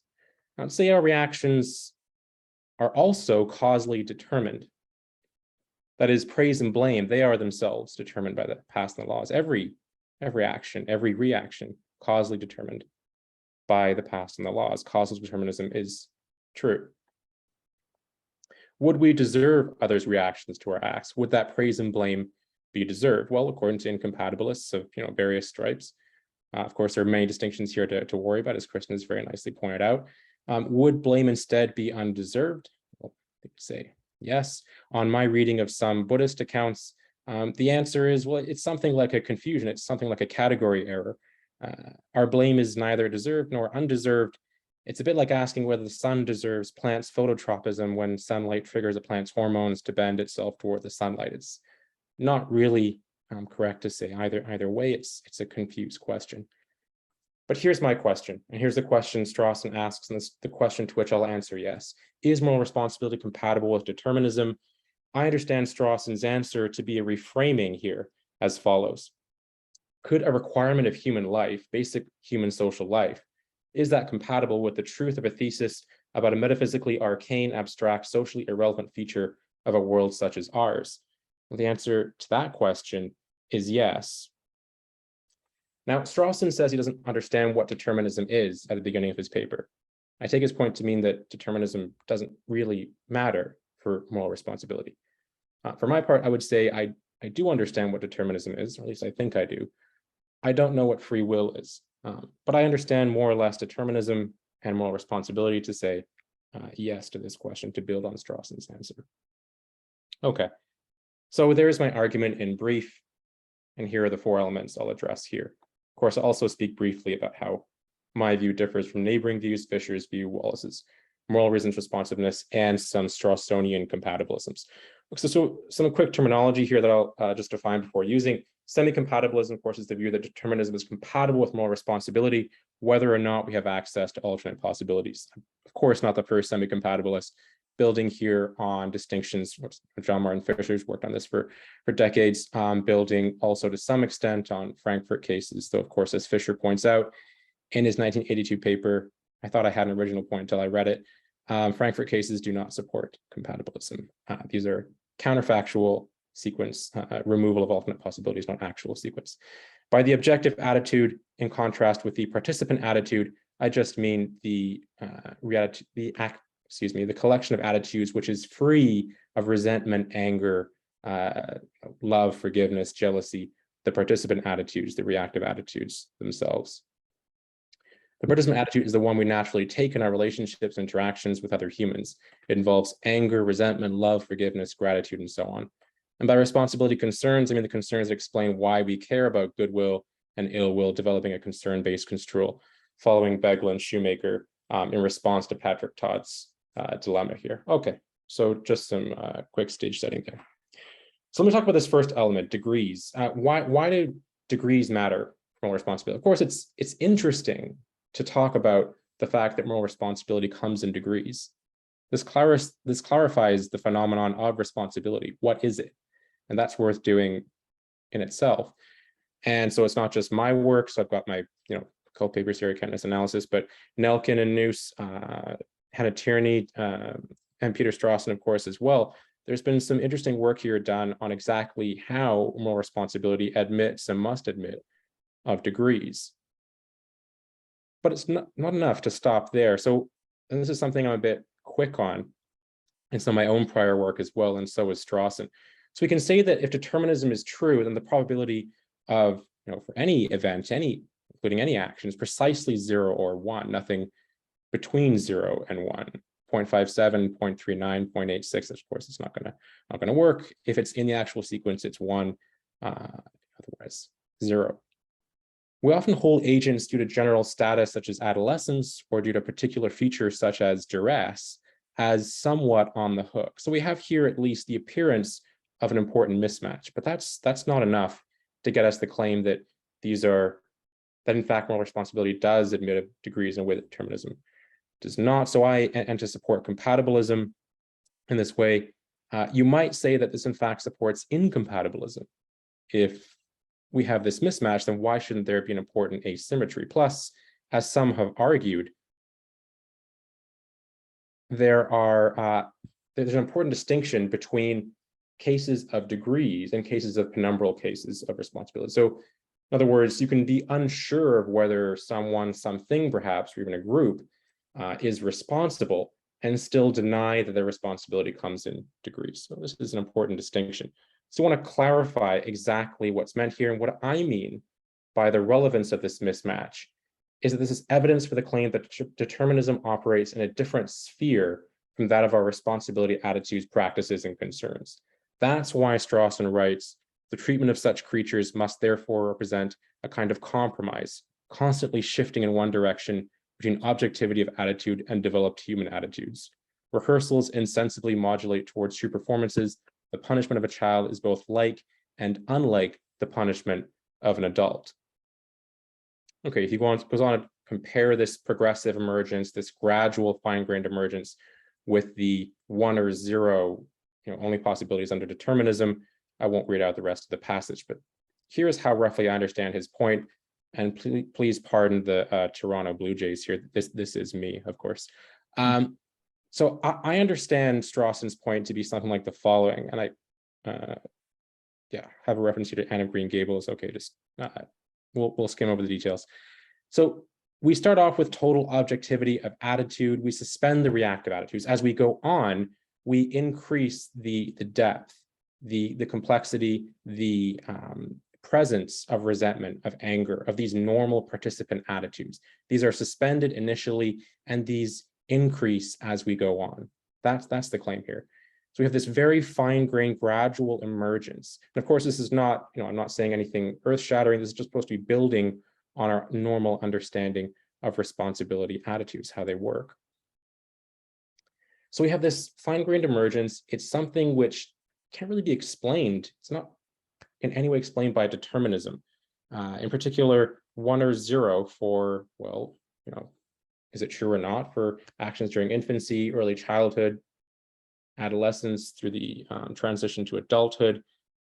Also for alternate possibilities, either you have them or you don't. In contrast, freedom we see as it can admit of degrees, and our ordinary understanding seems to suggest that it should. Some are more free than others. Okay, so my main idea is that these operate in very different spheres, yet they'd have to operate in the same sphere to be capable of colliding. And if they can't collide, then they're not incompatible. That is, this is something like an argument for compatibility between determinism and responsibility. Okay, so that's a very quick summary of that first stage of the project. Okay, basic. What does this mean? Why am I saying it? I mean that our responsibility concerns cannot be removed from our lives without also removing our humanity. My main supporting argument is novel. Our actual sequence appears to have the ideal participant attitude encouraging combination of order and pattern unpredictability. So these features we take for granted in our actual sequence, in our world. But if we slow down and study why they're relevant to our concerns, we can see just how important they are. And just to be clear, this is all consistent with Pereboom's claim that Strawson's dichotomy is in some sense false, that there are some attitudes between the participant and the objective or outside them. So it's a natural thought, as Wallace writes in his book on the moral sentiment semi-compatibilism, our actions should be unpredictable by us while we are deliberating about what to do in order to ground agency, responsibility, and so on. But let's pause here and figure out what is meant by unpredictability. So consider the persistence and pattern unpredictability in our actual sequence. We have order with constant novelty. No two people are exactly alike, though each persists and survives changes. No two plants identical, though they grow in ways we roughly expect. Behavior creates the appearance of character, whatever reality is like. Separately, I've argued virtue ethics gets the point. It's practical whether or not situationism is true. I argued for another kind of compatibilism. I'll set that aside. What I'm arguing here is that if we look at deterministic sequences, we can separate between those which enjoy order, pattern, predictability, and no novelty, and those which have order, pattern, unpredictability, and plenty of novelty, in fact, endless novelty, quite literally, infinitely many cases of novelty. So let's map this onto, for example, not that this number is actually very special and the relevant features, lots of numbers have this feature, but the decimals in the decimal expression of pi, 3.14159, and so on. Here's the first 100 digits.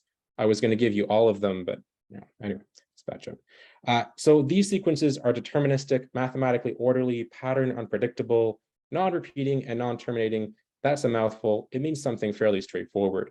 It's just, it is mathematically the expression of a ratio. There is nothing random in any of this sequence. It is perfectly deterministic. It is not random. It does not end. It does not repeat. And it's not just novel, it's pattern unpredictable. You can have novelty without this, and it's easy to confuse them. Now imagine a world analogous to such a sequence, call it pi world. In such a world, determinism is true that there were, are, and will always be not just novel, but pattern unpredictable events and sequences. Now, in our own world, regardless of the truth of determinism, we seem to have those features. Our world is seen as mathematically orderly, as far as I can tell, governed by laws of physics, whatever exactly they are. It's non-repeating, pattern unpredictable, and it, well, seems to be non-terminating as well. though of course that's not as crucial as the prior features. So the point here is that our world seems to have those features. As long as it does, as long as 2+ human beings are interacting, we haven't blown each other up yet. Well, it seems that we have everything we need for the reactive attitudes. Not to say this is necessary for them, but it certainly seems sufficient. Basically, if somebody disappoints you or really ticks you off, really annoys you, you didn't expect it. You didn't expect them to do exactly that. And you see, or it appears to you that it is the same person from the prior time to the time at which they disappointed you. That is generally enough to get us involved, to get us annoyed, to get us to perhaps love them, to forgive them, to be jealous, to maybe even schadenfreude. All of these participant attitudes. That's my claim here, sufficiency, not necessity. I'm going to gloss over these exegetical details in the interest of time, but basically, I think the Epicurus confuses this. So Epicurus is purported to have invented the free will problem. He seems to confuse pattern unpredictability and novelty with indeterminism. So the idea of introducing an atomic swerve into atomic physics so as to allow for free will, that's what he's purported to do. That's the standard story. He doesn't need to call this indeterministic. You can actually have this swerve be pattern unpredicted from all the prior motions of every other atom, and still it's not indeterministic. You can have novelty, pattern unpredictability without indeterminism. Aristotle seems to make the same confusion in De Gen Cor. So just very briefly, Aristotle seems to infer from mere pattern unpredictability in sublunary sequences that we also have indeterminism. Okay, I'll go briefly over this, and we can return to this if you're interested. If not, that's fine. So the main point is we have enough provocation for the participant attitude in the possibly deterministic actual sequence. We get everything we need for the participant attitude in our actual sequence. And we will. Okay, just to very briefly just illustrate this point a little bit more. So when I teach free will, so I've taught 2,400-ish students over the past 5-ish years.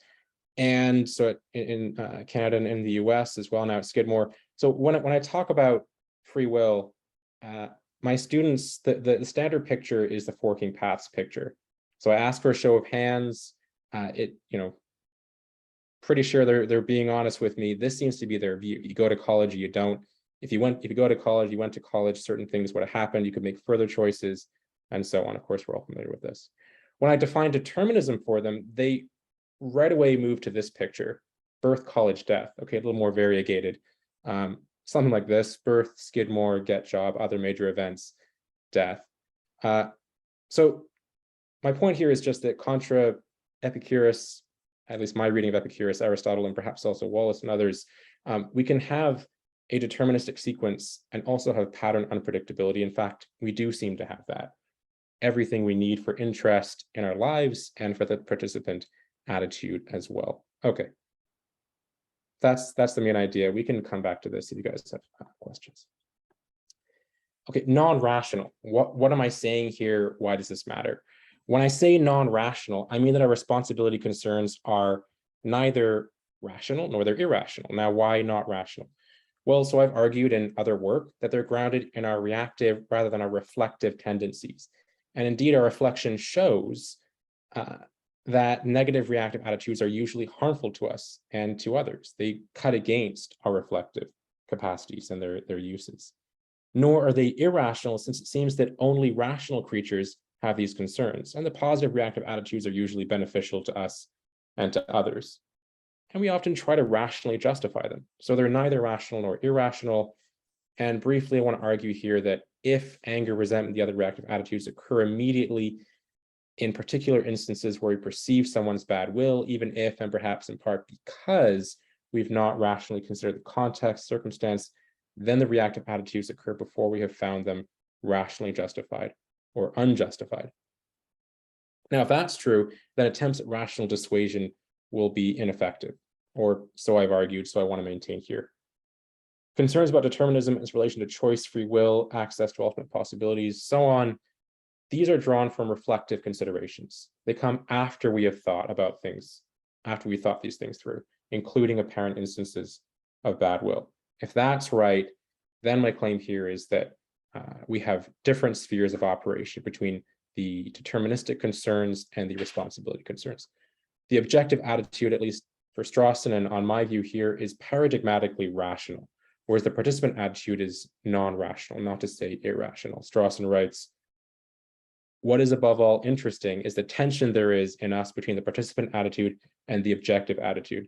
One is tempted to say between our humanity and our intelligence. Incidentally, Pamela Hiranimi also argues for a non-rational feature of freedom and resentment here, the responsibility concerns.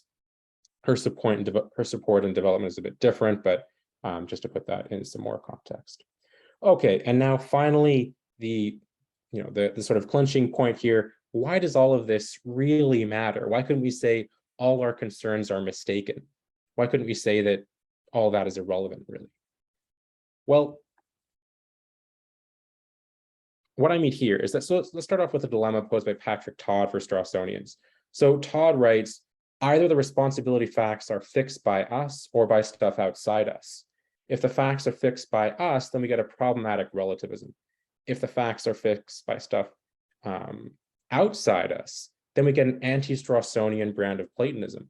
Blame facts become like math facts. So either basically we get hopeless cultural relativism or even individual relativism, or we get something that's just completely anti-Strawsonian. We just say, well, it's not fixed by us. Rather, the responsibility facts are, well, I don't know, something else. They're like pi or something.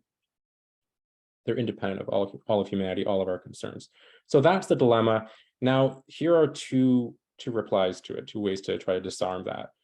So Beglin, his concern-based reply, says an agent is morally responsible if and only if they exceed or fail to meet basic human concerns of which our responsibility practices and attitudes are expressions. Shoemaker's analogical reply, so he compares the funny with the responsible, the blameworthy. Says, our responses must make essential constitutive references to the emotional responses we have in both domains, the funny and the morally responsible. Now, here's how I want to build on these replies. I want to see these here not so much as horns of a dilemma, well, you can look at it that way if you like, not so much as exhaustive options, rather as goalposts. Okay, I'm more a soccer guy than American football, but bear with me here. So Beglin's concern-based reply, let's put that somewhere between the goalposts here. Shoemaker's analogical reply, that's in the right area as well. Now, here's where my patient-driven view, my patient-driven account is going to come in. Now, of course, at this point, some might say, look, sure, everything about degrees, basic, non-rational, that stuff's great, fine. Just suppose you grant that. That doesn't do anything to persuade me that blame is somehow equated with blameworthiness. Why should our concerns somehow make us responsible? Blame is different from blameworthiness. All our reactions might be wrong. So the irrelevance of determinism to our concerns, even if that's granted, these different spheres of concern, that is nothing to support the view that determinism is compatible with moral responsibility. I want to take this concern very seriously, this objection very seriously. And here are much better articulations of it, Fisher, Ravitza, and Shoemaker as well. So my patient-driven view is roughly as follows. Okay, so it's motivated by the following thought. When we ask why somebody is responsible, why they're accountable, we focus on why they're responsible, what they're responsible for. Why are they responsible for an action? I want to think more carefully about responsibility to, accountability to. So we're not just responsible for, we're responsible to someone. We're not just accountable for, we're accountable to someone. An agent's being responsible or accountable for an action involves not just a relation between the agent and the action, but crucially, a relation between the agent and the patient. So I want to build on this space that's pointed out by Beglin and Shoemaker, but I want to use that space a bit differently. Response-dependent theories are not theories of responsibility or accountability if they don't account for the role of the patient, by which, of course, I mean the person suffering the effects of X. It could be an actual patient or not. So comparisons between blame and humor are helpful. Also helps to point out the importance of basic concerns that perhaps underlie responsibility practices. But both points, Beglin's and Shoemaker's, underline what is, in my view, a more general feature here of responsibility. We need to account for the relation between agent action and patient, which is a response-dependent matter, not a response-independent matter. So if we focus only on the response-dependent facts, we might get skewered on the first horn of Todd's dilemma. If we focus only on the other set of facts, we might arrive at the other horn instead. But I want to here use the space so as to, so we're going to use response-dependent facts. These are the primary facts driving responsibility. And the response-independent facts are only those that, as far as I know, everyone accepts to be compatible with determinism. So very mild version of the response-independent fact, simply willing, having bad will or having good will in the actual sequence. So what we expect, for example, of the distinction between moral wrongness and blameworthiness is clear separation, but also a clear connection. And my view is that if we just go with response-independent facts, we don't get the right distinction here between moral wrongness and moral responsibility. Nor, incidentally, do I think we get exactly the right distinction if we go only with response-dependent facts. Now, why think that response-dependent elements take priority? Let's return to the contrast between moral wrongness and responsibility. So moral wrongness can certainly exist with an agent and aware patient who does not experience any reaction, internal or external, to the agent's action.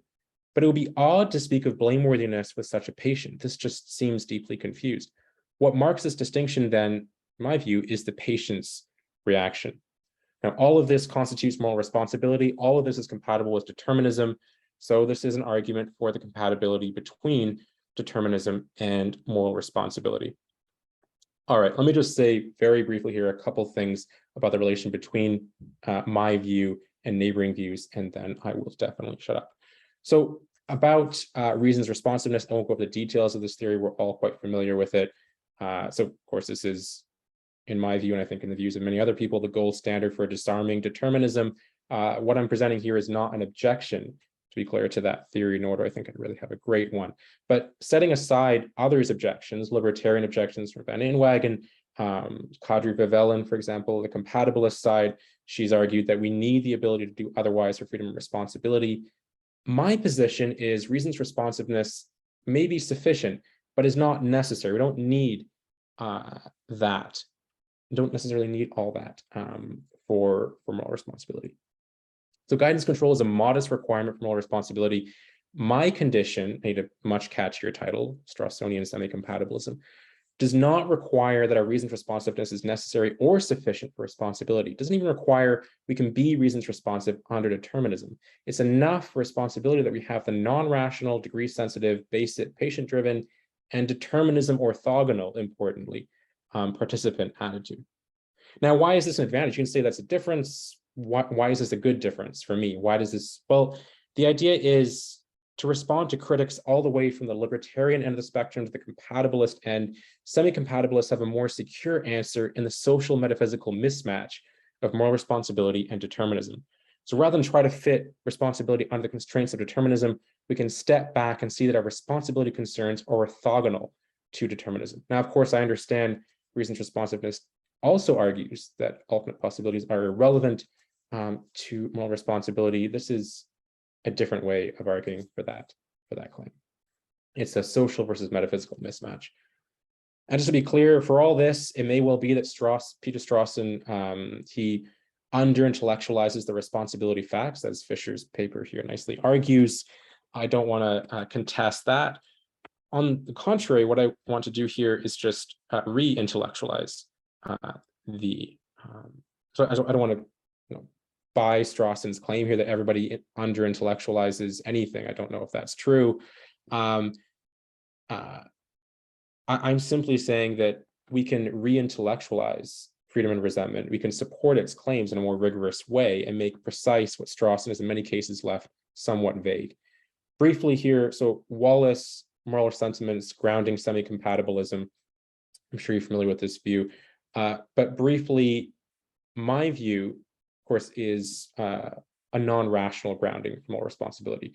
So I don't require any construal, perhaps a controversial construal, of rational moral competence for moral responsibility. And again, you might ask, that's a difference. Why is it a good one? Well, first of all, it's not clear to me that everyone who's held morally responsible, has rational moral competence. Certainly not full rational moral competence. Second, when we hold others blameworthy by expressing anger at their ill will, we ordinarily do so pre-reflectively and non-rationally, by instinct, not by argument. Of course, consistent with many cases where our reflection leads to further anger, which may well be true, we stew and so on. Finally, to safeguard responsibility against the threat of determinism, it's more effective, it seems to me, to recognize that determinism operates in a sphere of concern that is separate from that of moral responsibility, social rather than metaphysical. Very briefly about Strawsonian compatibilism. This is the standard view, and one that, just full disclosure, I have argued for in my prior work. I think I was wrong. Also, reading back Freedom of Resentment many times more recently. So the standard view, as Peregrine puts it here, is that for Strawson, loving another requires that she be free in the sense required for moral responsibility. The standard view exists for good reasons. The connection between freedom and moral responsibility, of course, being one, and Strawson also seems to support compatibilism. But I do see this as a confusion, Strawsonian compatibilism. Strawson's focus just isn't on free will at all. In fact, I take his focus to be that we should remove that distraction. It makes it far more difficult to understand what moral responsibility is if we focus on the metaphysics of the incompatibility between determinism and free will. I think Kristen has nicely illustrated many of the difficulties there in her talk before mine. Now, suppose we run with a standard account of Strawsonian compatible. Sorry. I mean, at this point, we're like rolling up on 9 o'clock. Okay. So we can push it further. I'm happy to let you carry it however far, but then it's just people aren't going to have as much time to give you feedback. So it's the same. Like I hate to interrupt. I don't mean to like push you. Right. My worry is like the longer it goes, like people will just like drop out, and then you won't get the same feedback. So I leave that to you. I'm just like flagging it as the person who's looking at the clock. Yeah, thanks so much, Thomas. Yeah, I mean, I'm here to the end for you because that's the job I set for myself, but it doesn't mean that everybody else will be. So like, I just want to make sure you get like the best out of this. So go ahead. Sorry. Thanks so much. Yeah, I'm done. But for the cheesy Calvin Hobbes finish. Thank you so much, guys, for listening. I'm looking forward to your questions. Thank you. Oh, I'm sorry. If I'd have known that, I would have hung on for another 5 seconds. You're good. So I'm going to jump in line and ask make a comment, and then maybe that'll be a good starting point. So, and I know it's not the Strawsonian piece, but I think any view that is in the ballpark of what you want is going to have this vibe, which is, on the one hand, the stuff like moral responsibility is ineliminable, right? So it's like it's built in the sorts of creatures that we are. You say it's like not rational, not irrational, whatever you've explained what that means, right? But to me, like the fact that excuses, I'm just going to focus on excuses. We could look at them in the law. I often prefer to look at them in the law because it makes it clear what I'm going to say. But to the extent to which excuses are sort of built into the firmament of our reactive attitudes, the logic of excuses, you might say, well, it doesn't mention free will. That's true.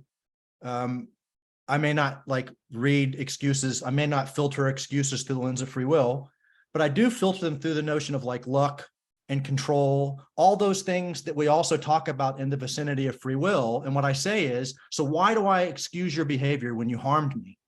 The very kinds of things you're going to identify rationally, not non-rationally, not irrationally, the things you're going to rationally identify as reasons to excuse me for my behavior, then people that are skeptics or incompatibles, whichever way you want that to be, are going to say, and now we're just in the business that those very sorts of capacities, the reasons we care about control and luck, those are the very things that Peregrine would say determinism does like on high. So it is just another way of our losing the very luck we already care about. Now you might think that that they're not of a piece, that's fine, right? But it's not as if they exist on totally different planes, because we already pedal in control attribution and luck attribution when we make mitigating and excusing claims and attributions to ourselves and to other people. So we're already in that metaphysical ballpark. Now, like I said, you might think determinism doesn't have the same effect or like whatever else it is, but it's not as if it's like from outer space. It's that like, well, if you start like, so why do I care about luck? I care about luck precisely because it looks like if it was just a matter of dumb luck, like you weren't in control. It's like, right. Now imagine that happened to begin, like Big Bang. I mean, that's how quick the move goes.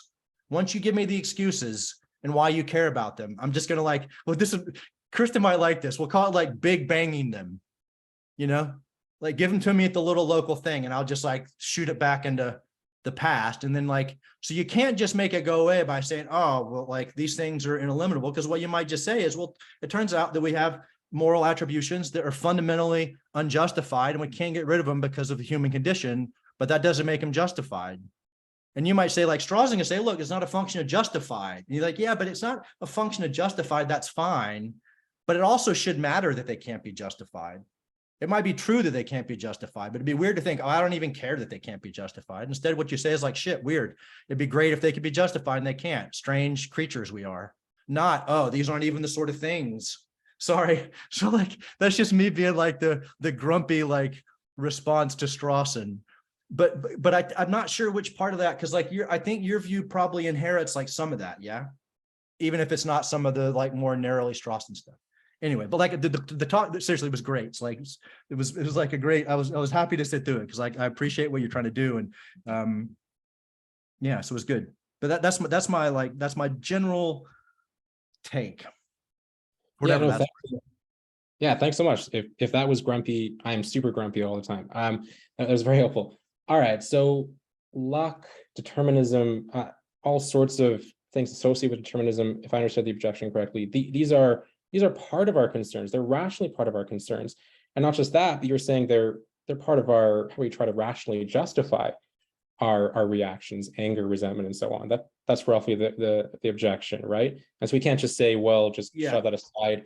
You know, that determinism is just like something hovering in the air there. It's really down on the ground responsibility. That's what's doing the work. No, you're saying it's down here. It matters for us. Excuses in particular. Right. Because that's precisely where you say you're not responsible. Oh, I was angry with you, but now I realize I shouldn't have been. I excuse your behavior. And then the thing is that the sorts of things you give as reasons in that context, just like now we're going to shoot things back to the Big Bang, you know? Yeah. Yeah. So I don't want to get into stalemate and just say something like, I'm tempted to say in Strawson's spirit that this question about are these reactions justified? And then we look to justification outside humanity and all of our standards, all of our concerns construed in any way at all, and say, well, are they justified outside us? That's a confused question. At least that's how I read Strawson. Now I'm trying to support that point in a way that doesn't beg the question against, those who aren't persuaded that he's right, which is a lot of people. Now I can point to something like, I tried to do this. Let me just flip back real quick. This was the point of my rambling about the actual sequence in our world. The idea that what we actually observe in our world is, so a combination of we seem to have order, mathematical order. We have unpredictability, we have novelty. Life is exciting, life is interesting, and yet things remain roughly the same.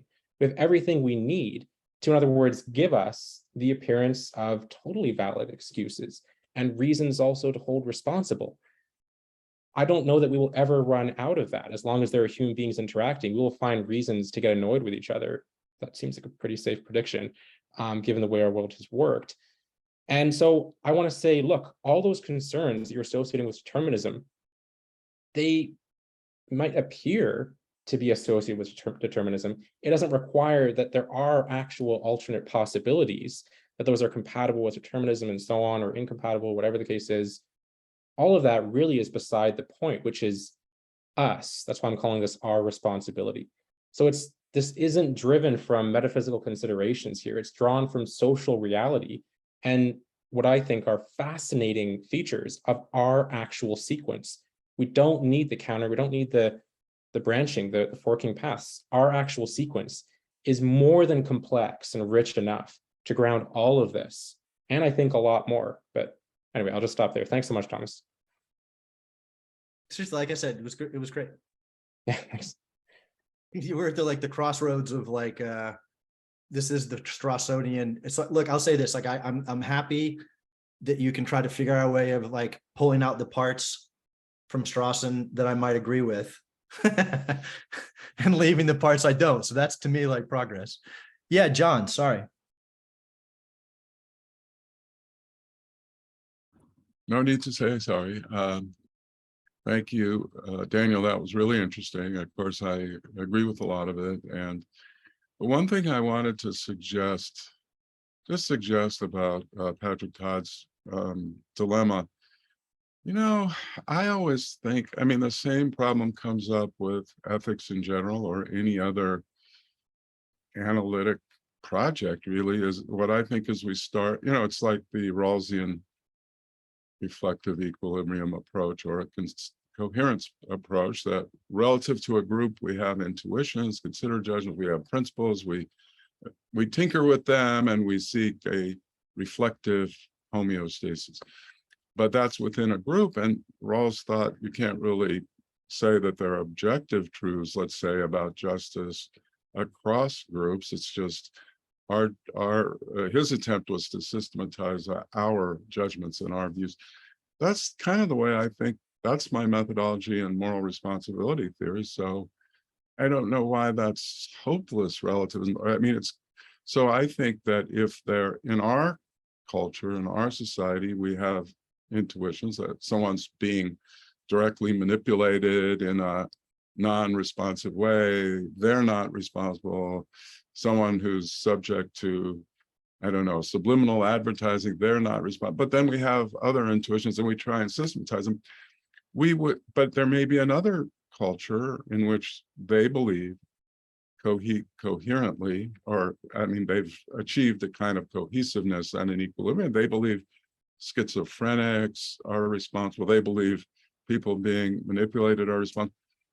Now, I say relative to our reflective equilibrium, they're wrong, but relative to their culture, those people are responsible. You just have to relativize every judgment.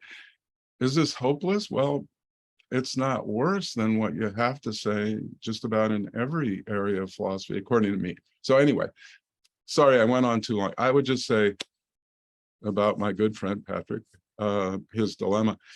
I'm not sure why the first horn is so problematic, the relativism. Yeah, thanks so much, John. Yeah, so my proposal here would, of course, it would be consistent with that criticism of the dilemma. I'm also skeptical about, maybe not skeptical is the right word, but I'm just a bit confused about why this is a horn of the dilemma, where he says that, we get cultural relativism, we get every responsibility fact being fixed by us, therefore things are hopeless, there's a problem. So I think there's a lot of space between Platonism and what's being titled here is cultural relativism, fixing responsibility facts. But even the goalposts themselves, the horns themselves, yeah, they might not be so bad. Yeah, certainly relativism is far more difficult to refute than we think it is. It comes up a lot. Yeah, in my teaching, I've read a bit of Gil Harman's defense of it as well. It's worth thinking a lot more carefully about, and also the relation between, yeah, your views and how this would support perhaps a kind of relativism. Anyway, lots more to think about, but I just want to say that I'm on board with the idea that there's nothing that scary about that horn of the dilemma. But yeah. Thank you.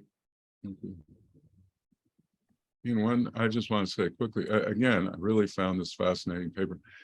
Thank you for it. Just a little interesting. I commend to people an article by, Benjamin de Messel, M-E-S-S-E-L. It's in a recent Phil imprint, in which he points out that in later works, Strawson did accept the idea that you need freedom for moral responsibility. So in the Freedom and Resentment paper, he seems to do without that. I mean, he says it's a mistake to think you need to satisfy any metaphysical proposition And what I think he has in mind is a freedom proposition in order to be responsible. He totally takes that back in his later work. So anyway, I mean, John, he has to.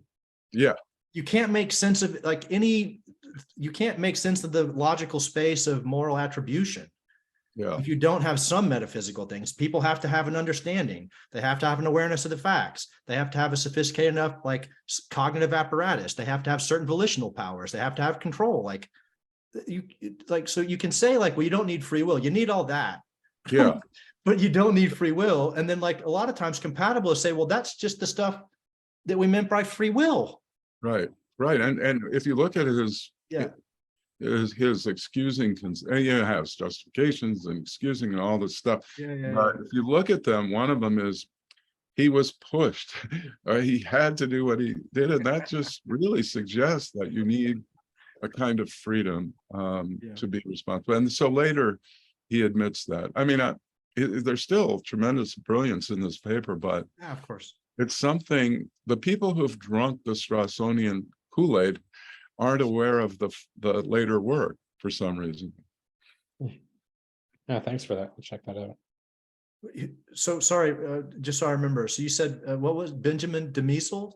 Yes, D-E, then capital M-E-S-S-E-L, or one S. Oh yeah, I may have downloaded this when I saw it and have not yet read it. Yeah, I think it's an interesting paper. Huh. Good, thank you. That's helpful. What else? Anybody else? Well, there's still 12 brave souls who stuck at it this long. That is amazing. Seriously. I mean, I'm trying very hard to figure out a way of making the sort of space for the next wave of people that are coming through, you got to do that. And so this was, I'm very, very thankful that people showed up and that we got some good feedback. If you have additional comments or questions, I am quite confident that the authors would be delighted to have your emails. So if there's stuff you didn't get a chance to say, feel free to reach out to them. You can find their information on the homepage. I will try to do another one of these in the spring. I got to think about how best to do it. In hindsight, trying to pack 2 in was just not the best thing. The worry is that if the space is already shrunk, the calendar is already small. And if I try to plug in, if I only give one of these ECR talks a semester, then that means only 2 of them in a year get to give them, which isn't great. If I pack them together, it creates its own problem. So I'll think about how to do that. I did one thing. I'll reach out to the people who were part of the ARRG listserv more generally, like John, and then also the people that are in the ECR thing. And so one possibility, which might be better in this regard, is just to do a conference where people give normal conference talks, and it's on a weekend. And then more people can do it. It can be spread over 2 days or however you want to do it. And there's a break. And then people aren't truncated like I had to try to do tonight, which it really wasn't. That was no fault of either of you. It's just that it's hard to do that. I just didn't think through about how to navigate that. So maybe that's a way of thinking about it. I'll still keep thinking about other ways of doing it, but it might make more sense. I wouldn't not keep doing these maybe, but there might be better if there were these sort of proper workshops that weren't just between those of you who are in the group, where you could sort of share your stuff with a broader audience. So I'll think about it. And those of you who are in the group, then let me know if there are ways you think that I could do it that would be different. It was great. I was happy to. I don't mind being here until 9 o'clock. I love this stuff, so I'm happy to help, and I hope that you guys get something out of it. But I want to make sure that you guys are getting as much out of it as possible. So, but John, thanks for showing up. Dan, it was good seeing you. Some of these other folks, I don't know, the bottom, Jimbo and Gordon, I'm not sure who that is, but thanks everyone for being here. Email these folks if you got additional suggestions. Otherwise, I will, hopefully I'll see everybody in not quite a month for Michael McKenna's talk, which should be great. And so if nothing else, I'll see you then. Have a good night. Thanks so much, guys. Yeah, Thank you, Thomas. Yeah, have a good one. Okay. Thanks Bye. so much, Thomas. Yeah, of course. Thank you, Kristen. Bye. Thank you, Thanks, Daniel. Jen. Good to see you. Bye. Thank you.